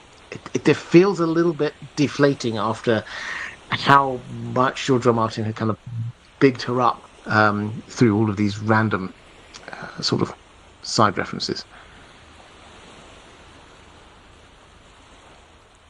Tad Williams is excellent. More book recommendations. Love it. Yeah, Tad Williams is indeed excellent. Buttoned Up Reader saying, reading with my new girlfriend at the moment. It's good. She's really enjoying The Lives of Locke and Mora, which is great. Yeah, really fun books. Mitra, doesn't Alice Rivers also have a heart-shaped face? No, that's a very good question. I'm not 100% sure. I would have to double-check that. Okay, so let's go to... those are, I think, my questions from my patrons about Shiera Seastar. We've got a few more questions to go. Do not worry about more broad issues, but now is a good time to drop questions into the chat. I'll try and pick up as much of them, or as many of them as possible. Oldid saying, how much do you think George George R. R. Martin took from Edward IV, the Woodvilles and Warwick. I see echoes of the Percy Neville feud with the Starks and Lannisters. Yeah, well, so he, I mean, he's very open with the Wars of the Roses. The War of the Roses is something he very openly says that yeah he's taken inspiration from, and the House York and Lancaster very strongly York, Stark, Lancaster, Lannister. The echoes are pretty strong there. I think that Richard III, so not in terms of plot, but in terms of kind of the feel, there's a lot of Tyrion going on there.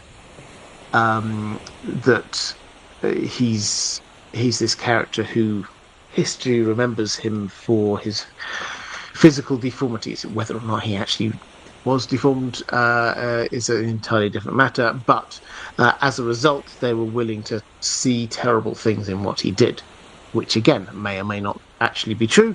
But this is how history remembers him. That's, I think, a big Tyrion echo.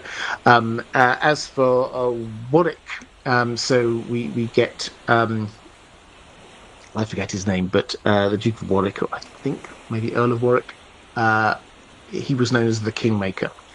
And around this time, he was very powerful. Warwick, if you've never been there, by the way, Warwick Castle, random castle recommendation, excellent castle, right in the heart of England.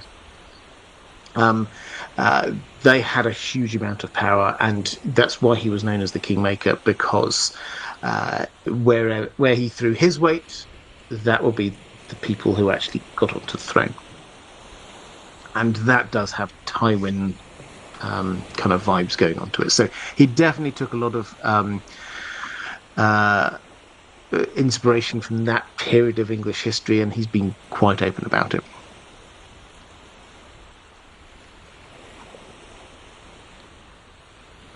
Yes, it was Earl, says Two Rivers. Yeah, I mean, I thought Duke was probably a little bit too high. Earl sounds good. He was, yes. So Carl Carlsnark reminding he was found in a parking lot. Yeah, there's if you ever want like a fascinating sort of story, have a look for Richard III and the discovery of his body. I don't know, must have been 10 years ago now or something like that.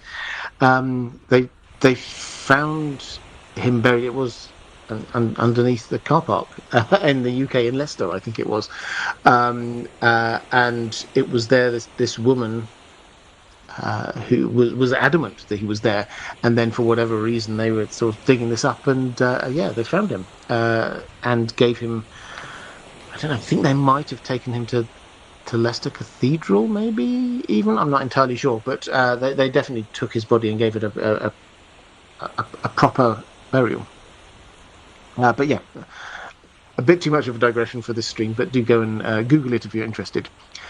James Boros, how much will we get to learn about Shira in the rest of the Dunk and Egg stories, or through a Knight of the Seven Kingdoms adaptation? If she is explored, what will her personality be like? Also, for chat, who would you cast as Shira? Yeah, well, in the chat, let me know. Very, very interested. If you had to pick somebody to be Shiera Seastar, who would it be? Will we learn about her in the Dunk and Egg stories? Almost certainly. So, for the first bit of the Dunk and Egg stories, the whole point is that Egg is staying away from court. He is there with Dunk, travelling the Seven Kingdoms, a knight and his squire. So they're not really coming into contact with these.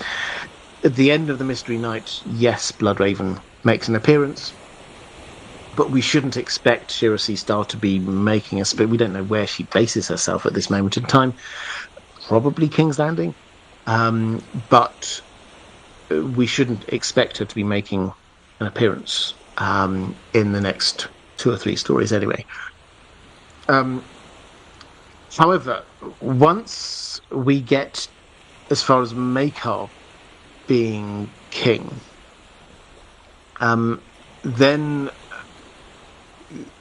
Egg is he obviously was in like the royal family more broadly, but now he's actually the son of the king. And at that moment, we might start seeing more of the kind of the court, because Makar brought his family to as far as he could to be with him and around him when he ascended to the throne. So we should see her. I think we will get a reference to her probably in season 2.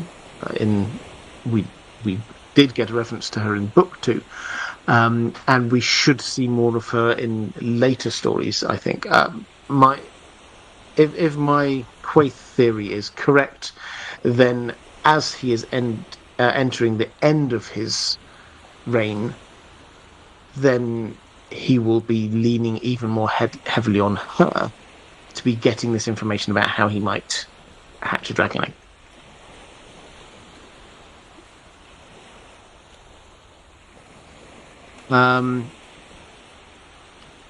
Carpasnak, now is the winter of our discontent, made glorious summer by the son of York. Yes, great. Again, I'm going lots of digressions. If you ever want to watch Richard III, obviously fantastic play by Shakespeare. There was a great version, I'm going to say 20, 25 years ago, with Ian McKellen playing the titular character as a film. They kind of modernized it a bit, but it works really well. So yeah, do go, and it's got a great cast as well as Ian McKellen himself. It's a fantastic cast. Do check that out.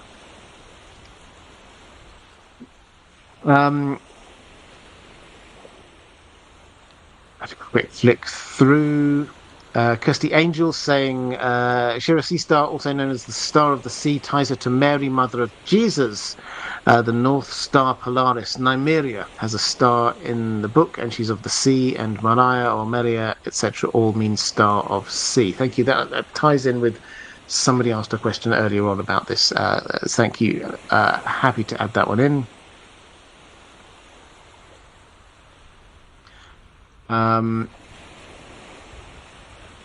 Demetrius saying the third Blackfire Rebellion is at 219 AC. The She-Wolves and Village Heroes between 212 and 219. I don't think Egg can randomly go around anywhere post 219. Yeah, so actually, this just in terms of sort of the high-level stuff here, I think this is a good point. Thank you, Ranabit. The first 3 stories that we've got, I think we sometimes kind of lazily assume that we'll carry on as we were with Dunk and Egg going around and nobody knows who they are. The end of the third one, Bloodraven is very clear. A dragon has been hatched. He's basically saying, okay, so you're a Targaryen, and people will start to know. The story of who these people are is going to start spreading around the Seven Kingdoms. During that period of time, we had the turning at Ashford Meadow, which made Dunk famous in certain quarters, certainly. After that, they kind of like hung around the southern bit of the Seven Kingdoms. The continent was ravaged by the spring sickness, and people had other things on their mind. But as of the Mystery Night, suddenly the Egg is not going to find it easy to pretend just to be a rando squire. So he may even start growing his hair out at some point. We'll have to wait and see. But expect the next few stories to be playing more on this idea of Egg as a Targaryen, not just as somebody pretending to be a nobody squire. He's going to lean in a little bit more into being a Targaryen. What you say about 219, the next Blackfire Rebellion, the third Blackfire Rebellion, Egg is grown up by this point a little bit more, enough to be a part of this war. He fights there alongside Aerion and Makar and others. At this point, yes, he's well known. So we get the kind of the roaming phase of Dunk and Egg will kind of have to end somewhere around there. He's going to be a proper member of the royal family from that moment on. Vanessa Kirby says someone as James Bordos as a potential Shiera Seastar. No, interesting call. Okay, let's go to Andrew Kay saying so much star imagery about Quaithe seemed very suggestive of the sea star connection, a mask of starlight, whispers of stars whirling around her, etc. Yeah, 100%. And she appears when Danny's in the sea or in a bath, that kind of thing. So, yeah, I think the imagery that George R. R. Martin is giving us is reasonably clear on that. Okay, so let's go to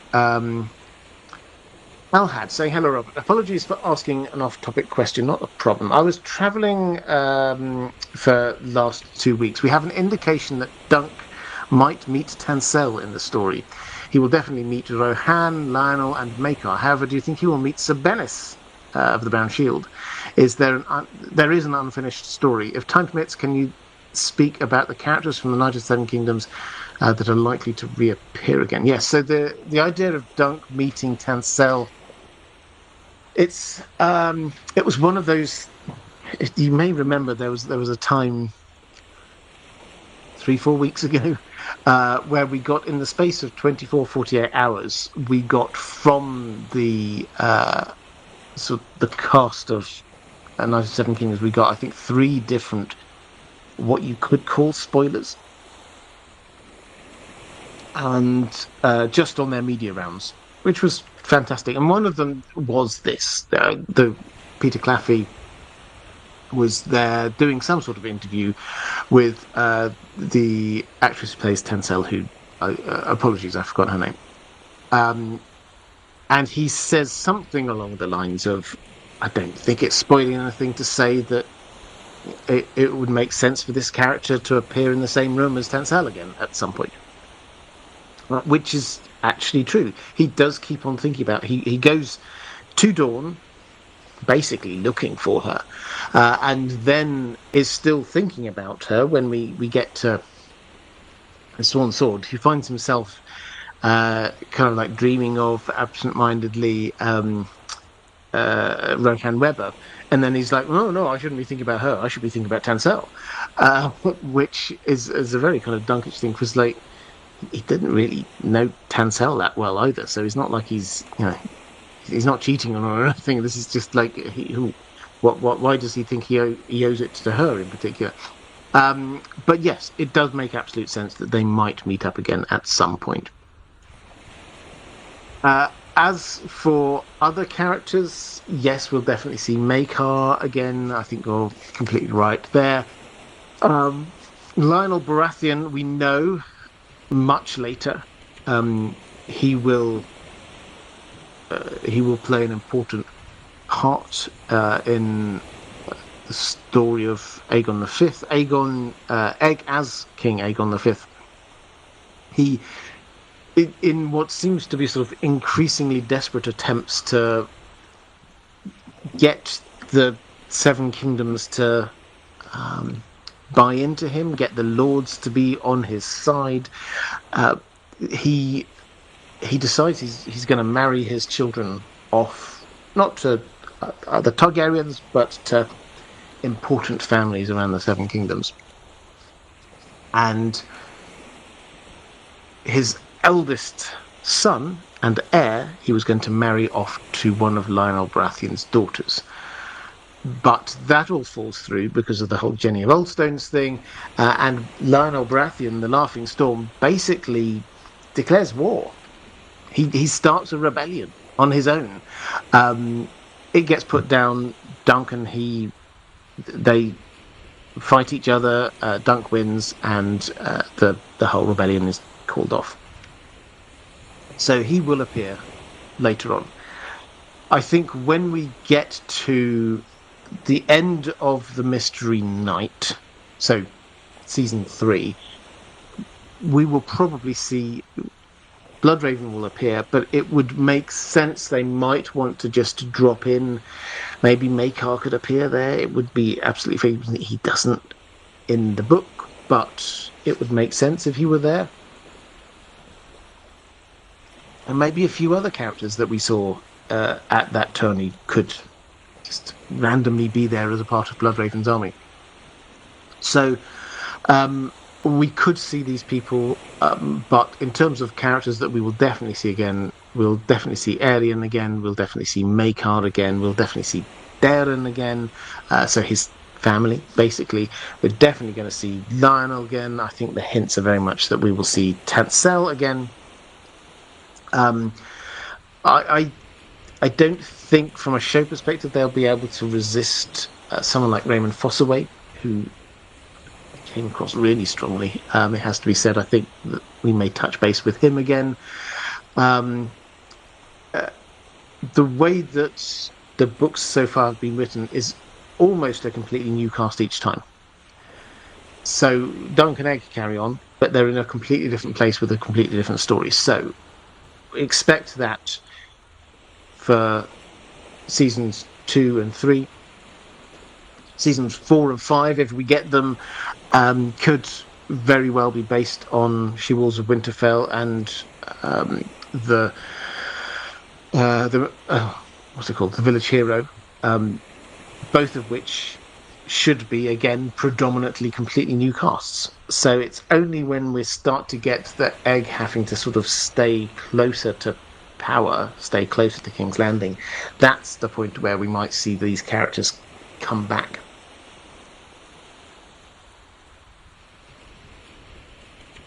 A question from Caius Ballerina. In Shira's, is Shira's a long-lived, supernaturally beautiful blonde distaste of gold, calls it vulgar, preferring silver, a nod to Tolkien and the elves' dislike of gold, which can be corrupting, and a preference of silver and mithril? Interesting. So this is something George R. Martin mentioned in that sort of description that he gave to Amok. And he sort of says what she likes to wear. And he says that she dislikes cloth of gold, considering it... I can't remember the exact word he used. Vulgar. I think, yes. I think you're right, actually, Caius Ballerina. But did like cloth of silver, ivory, things along those lines. So, is this a nod to Tolkien? I mean, maybe. But, I mean, in Tolkien, gold and silver are different. Gold generally has got... just trying to work out how much kind of the Tolkien theology to drop into this. Morgoth, the original big bad guy of Tolkien's world, he kind of poured, it's called Morgoth's Ring, this kind of how he's kind of poured a lot of himself, in the same way Sauron poured a lot of himself into the creation of the One Ring. Morgoth did that into the world. And it went into some parts more than others. Gold is mentioned as being there, which is why you get this kind of like idea that you can become obsessed with gold.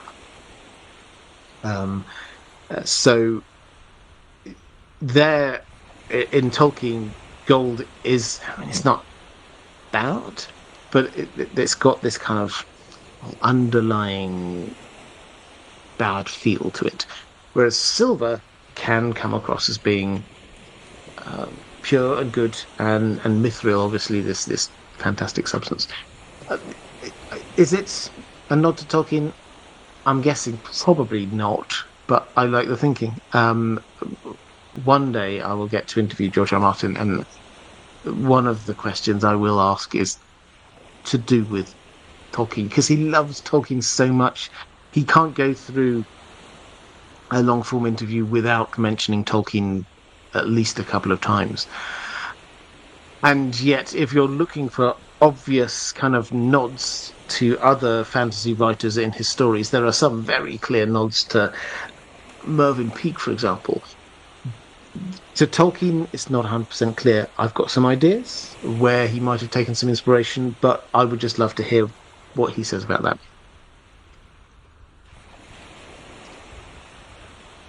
Then Ms. Fox in Arda saying, I think my Song of Ice and Fire question got lost last week. It's entirely possible. I should just... Yeah.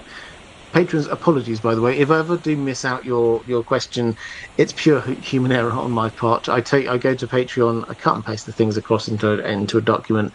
I'm trying to read them, talk, and keep an eye on the chat at the same time. Sometimes stuff goes astray. So it isn't me picking on you. It would just be... It didn't work. Feel free to, if you think I miss it, feel free to drop it in the one for next time, and I'll try and get to it. But anyway, apologies if I missed this one last time. Rhaegar believed his son with Elia was the prince he was promised. Why was it also so important for him to have 3 children, 3 heads of the dragon? Did he perhaps read in a scroll that you needed more than just the prince that was promised, but also 3 Targaryens to defeat the Long Night? Rhaegar had no prophetical reason to have a baby with Lyanna if his son Bar-Elia was the prince that was promised. If 3 heads of the dragon are important to the characters in defeating the others, will Dany believe, or come to believe, that she, as the prince that was promised, also needs her 3 heads of the dragon? Hope that makes sense. It did make sense. Thank you. So, yes, this comes from Dany's vision in the House of the Undying. She sees Rhaegar there. He's holding his newborn son. And Elia says to him, will you write a song for him? He already has a song. His is a Song of Ice and Fire. And then he says there must be one more. The dragon must have 3 heads. Where does that come from? Well, obviously, the 3-headed dragon, the original 3 Targaryen conquerors. This seems to be a theme. But the clear implication is that, yes, he must have read this somewhere. He was very focused in on prophecy. It is a feel which goes all the way through the Targaryens. This idea is not good for a Targaryen to be on their own in this world. Maester Aemon is saying that. And Dany, you ask specifically about Dany. Dany does actually already have this idea that she needs 2 men to be riding the other 2 dragons, and they are the only 2 people that she will actually be able to trust. She's constantly wondering about what she saw in the House of the Undying, and she is thinking to herself, she's got 3 dragons. She's clearly going to ride one of them. The other 2 need riders. She seems, by implication, open to this idea of having 2 men, whether they're 2 lovers or not. It's not 100% clear. Riding them, she wonders who those people might be who do this, but she thinks those are the only people that she will be able to trust. So she's already got into this mindset. This seems to be something that the Targaryens instinctively believe.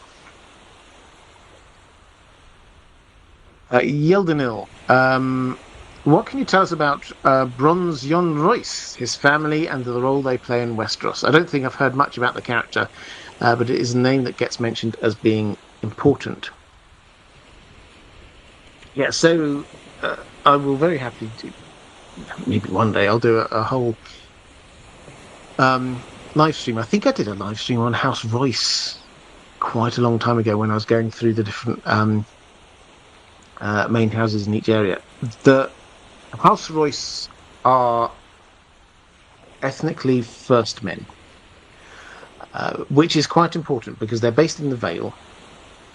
And the Vale was where when the Andals first came across in their slow invasion, there came a point where the First Men who were there, the Andals sort of come and defeated this place in battle. They'd married into that family. They're starting to take over the Vale. And the First Men gather together and fight this big fight. which they lose. But the kind of leadership of this is House Royce, who stick to their first men sort of upbringing, and then they don't marry into that. Everybody else around them, almost everybody else around them, marries in with the Andals. They seemingly accept this happening elsewhere, but they stick to being first men themselves, which is why so they are instinctively looking more to the north, because that's where the rest of the first men are. Yes, they're in the Vale. Yes, they owe their fealty to House Aurin, but part of them kind of sort of ethnically almost feels like a sort of a slightly detached part of the north, which is why clearly they still hold the Wall as an honourable place for someone to go, whereas most of the rest of the Seven Kingdoms have taken to this idea, no, that's now, you don't want to go there, that's just thieves and brigands and worse now in the Night's Watch. But Jon Royce sends his son Waymar Royce up there with great fanfare, as if, this is a great and honourable vocation for him to be pursuing. Added to which, he is the person who is pushing as hard as anyone to be trying to get the Vale to be coming in on to the War of the Five Kings on Robb's side. He fails in that. In terms of Jon Royce's own personal background, he's quite old. He's not very old anyway, but he's certainly sort of like in his late middle ages, and he's a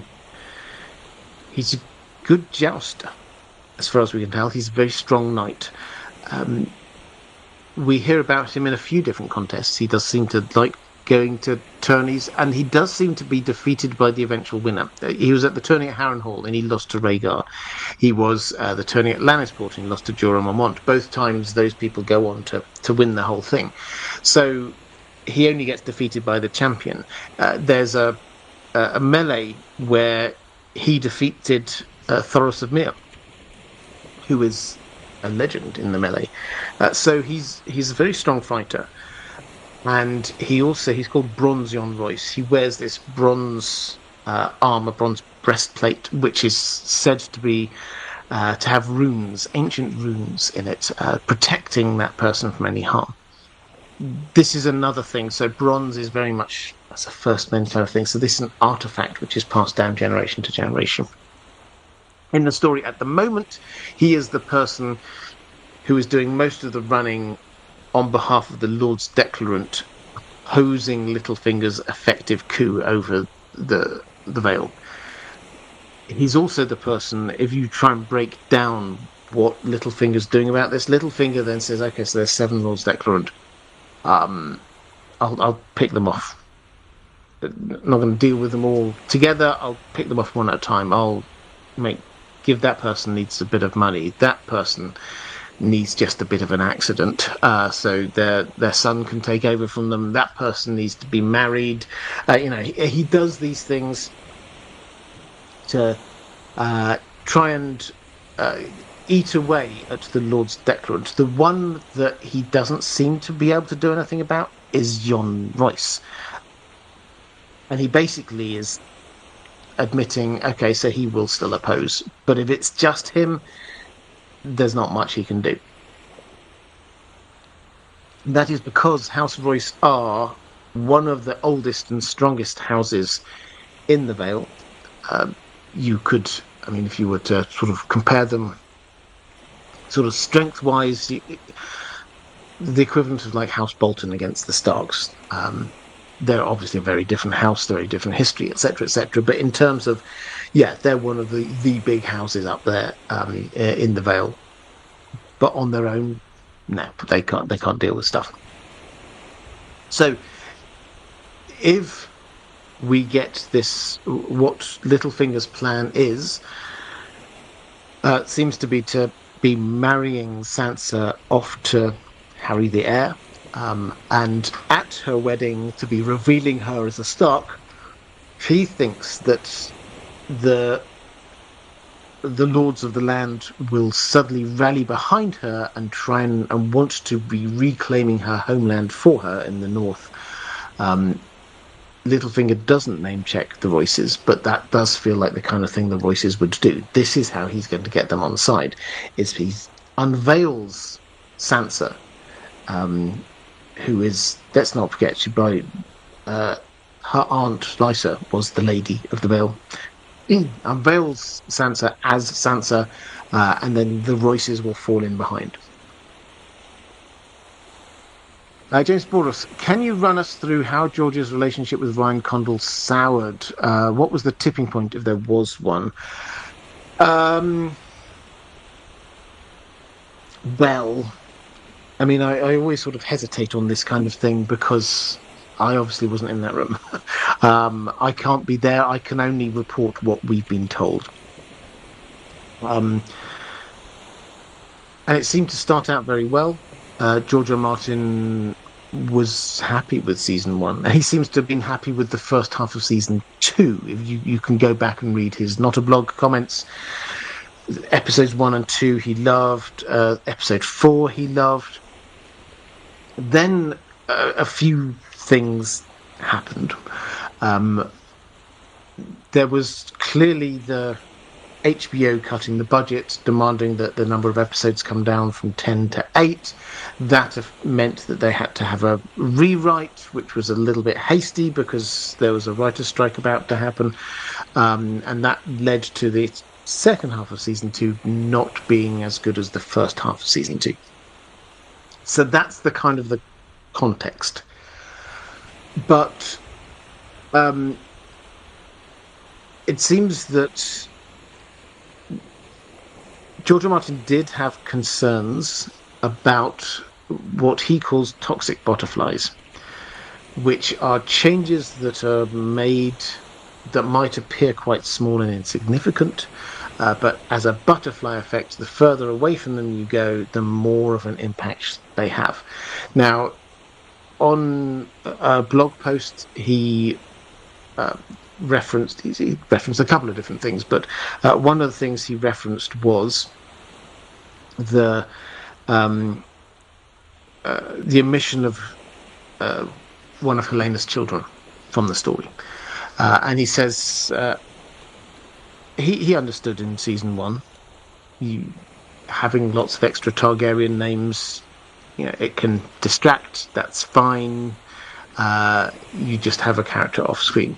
But then in season 2, they specifically omitted the third child, which meant that he says the first bit of it was this changed how the Blood and Cheese event happened.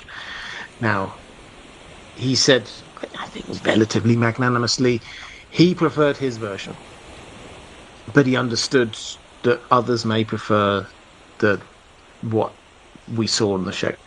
But that wasn't the concern, because the concern was if you don't have this extra child, then actually you don't get them being spirited out from King's Landing. You don't get their spoilers, by the way. But the book's been out for a while. You don't get the death. You don't get that being reported to Helena. That means that Helena doesn't take her own life in grief out of that, which means that the people who actually kind of like Helena don't get all worked up and don't start rioting, which means that we don't get the Dragon Pit, which means that the entire history of the Dance of the Dragon starts falling down around you. So that's what he's saying as an example. Toxic butterfly, something that seemed like quite an insignificant decision early on. By the time you've moved forward 3 or 4 seasons, it's massive. So we got that. We got another decision about dragons roaming and what's going on with nettles and things like that. And basically, the way that it's told, you can read the George R. Martin side of this. Ryan Condal has said a few things, but has sort of largely kept his silence on this. it appears that George R. R. Martin was coming back with comments on drafts because he was being included. He had comments on drafts about these kinds of issues, concerns that he had, and what we're told is that he was being ignored. Unlike season 1, they would work through issues, stuff like that. Season 2, everybody's busy working on the show, and perhaps had less time to do stuff. His comments were being sidelined, and he started to get worked up about this, as was his right. And there was a call, a video call. HBO or whoever it was decided, we need to sort of stop whatever bad stuff's going on there. It didn't quite work, and George R. R. Martin allegedly says this is no longer my story. At which point he's basically said, well, I'm not involved in this anymore, which is where we're at.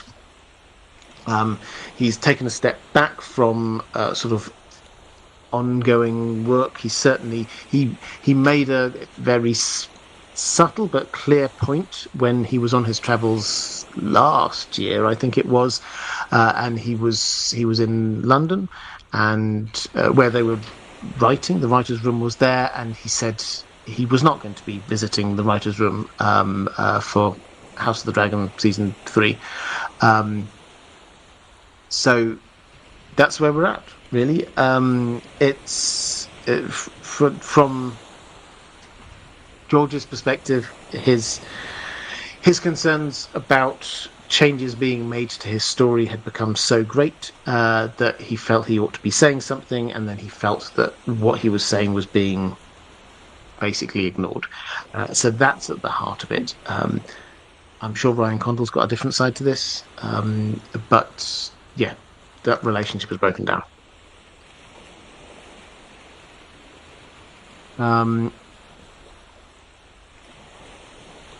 Let's go to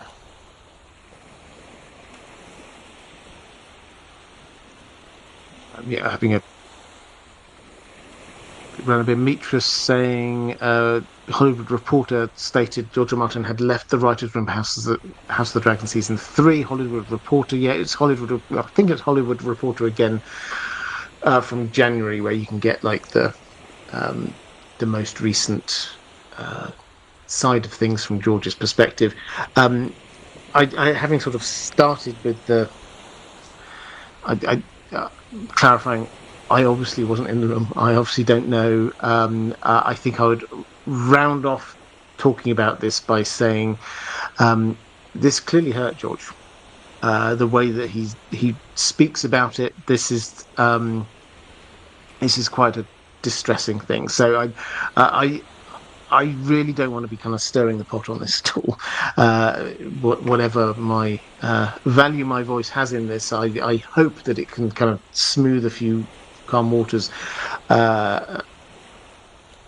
smooth a few rough waters to make them slightly calmer. I think we should just assume now, House of the Dragon going forward, George is not involved. He is involved in A Knight of the Seven Kingdoms, and he will be involved in other projects going forward. But I think that's it now for House of the Dragon.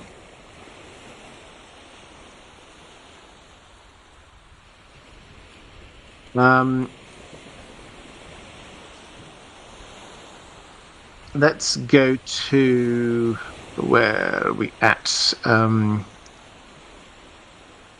Fox in Arda, a Shiera Seastar adjacent question. Bloodraven, Shira, and Aemon were focused on the prince that was promised. Do you think Bittersteel was equally obsessed, and that influenced his desire to Daemon Blackfire, and more importantly, his descendants, to get him and his descendants on the throne? Perhaps he had dragon dreams, and his prince that was promised came from the Blackfire line. I mean, this is an interesting possibility. We have to say George R. R. Martin has been very clear. Bloodraven in the books is very clear that plenty of Targaryens have dragon dreams, and that includes the Bastard Born. There was John the Fiddler, Damon the Second Blackfire gets dragon dreams. These are true dragon dreams. So there is no reason why Aegor Rivers could not get dragon dreams. The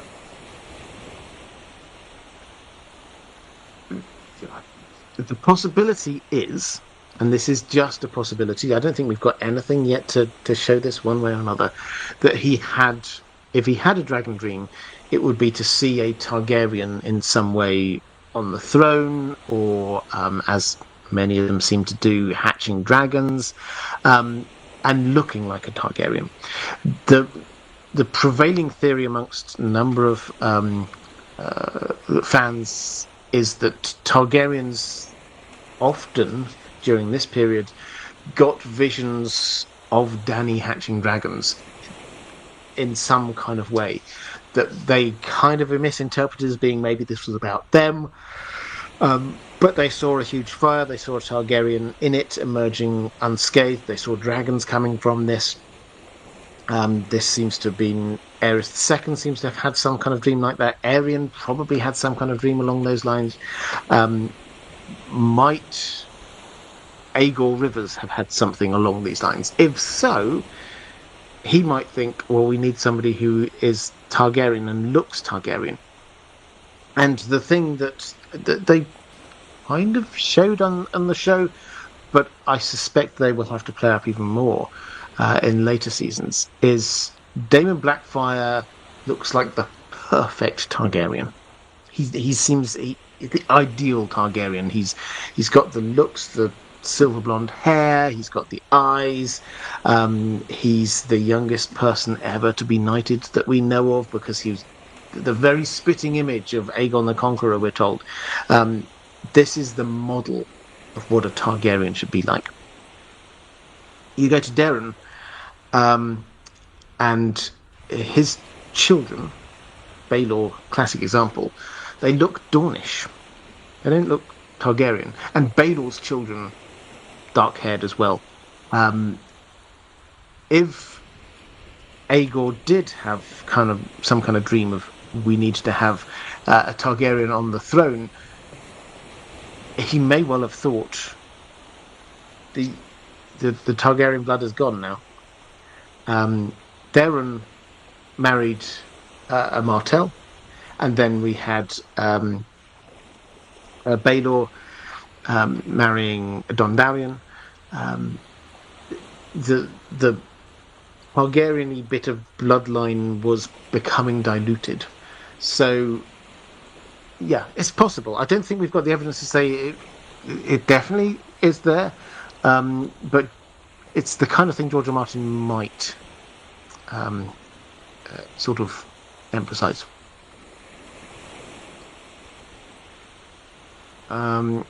Ranabe Mitra, actually, this is the last question I've got from my patrons. If you've got any more questions, now is the time to drop them into the chat. Ranabe Mitra saying, this is a Tolkien question.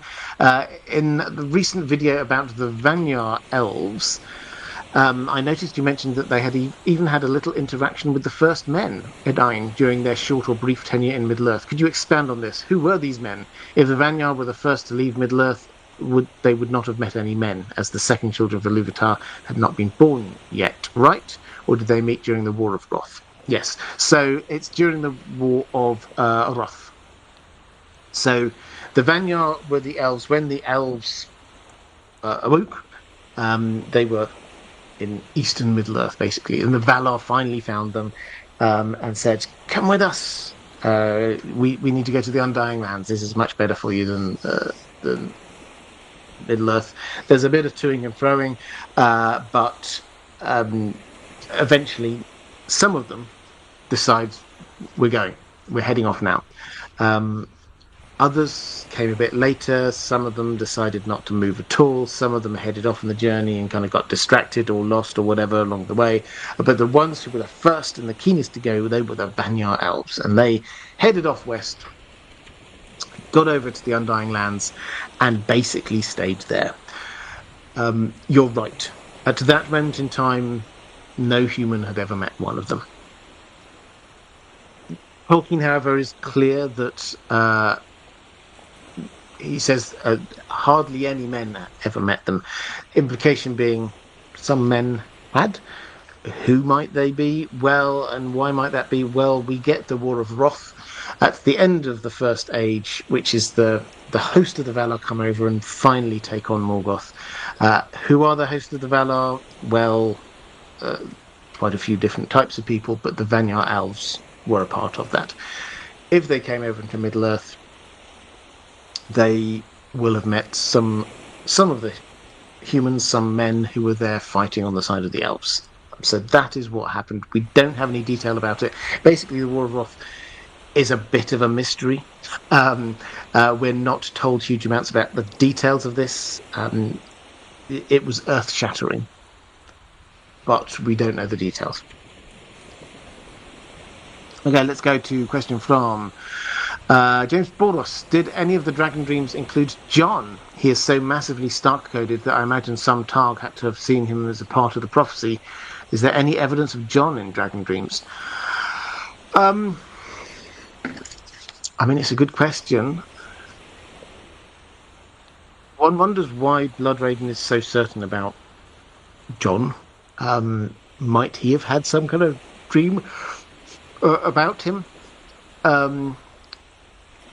The Dragon Dreams that we see, we've not been told at any point that somebody's had a dream of someone who seems to be a bit like John. But we also don't really know of anyone who's had a dream of someone who looks like Danny. That's just us reading between the lines of what seems to have happened. So it's possible, and I think our best bet is someone like Darren, the Drunken, who gets so many of these dreams all the time. He seems the most likely. The TV show with Helena, they did basically push the Danny angle on this one, because on the TV show it didn't really make huge amounts of difference that John was a Targaryen. But yeah, I think it would make sense if somebody had a dream about him. That's Ballerina. There are 6 great bastards. What was up with the other 2? What was their relationship to Shira like? Well, we don't know the exact number of great bastards because there are other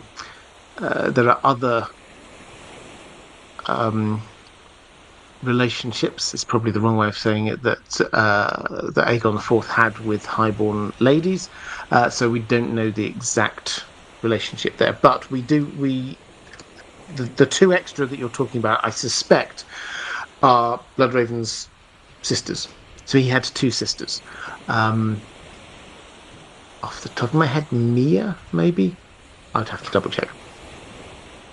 We're not told anything really about them. I think the implication is they probably were brought up in Raventree Hall, but we don't know.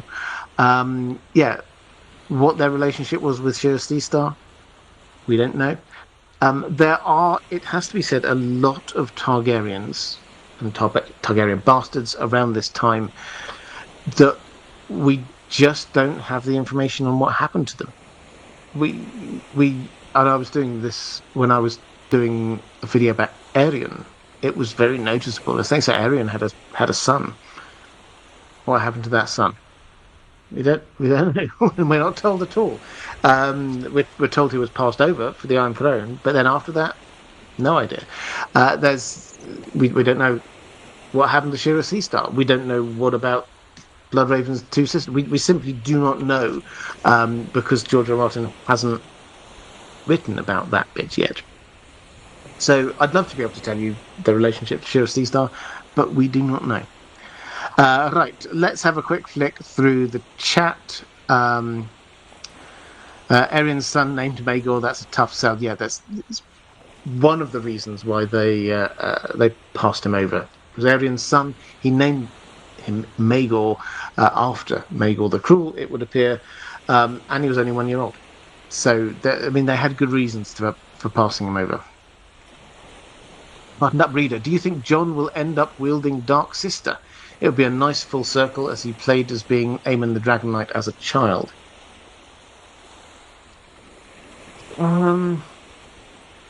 Well, possibly.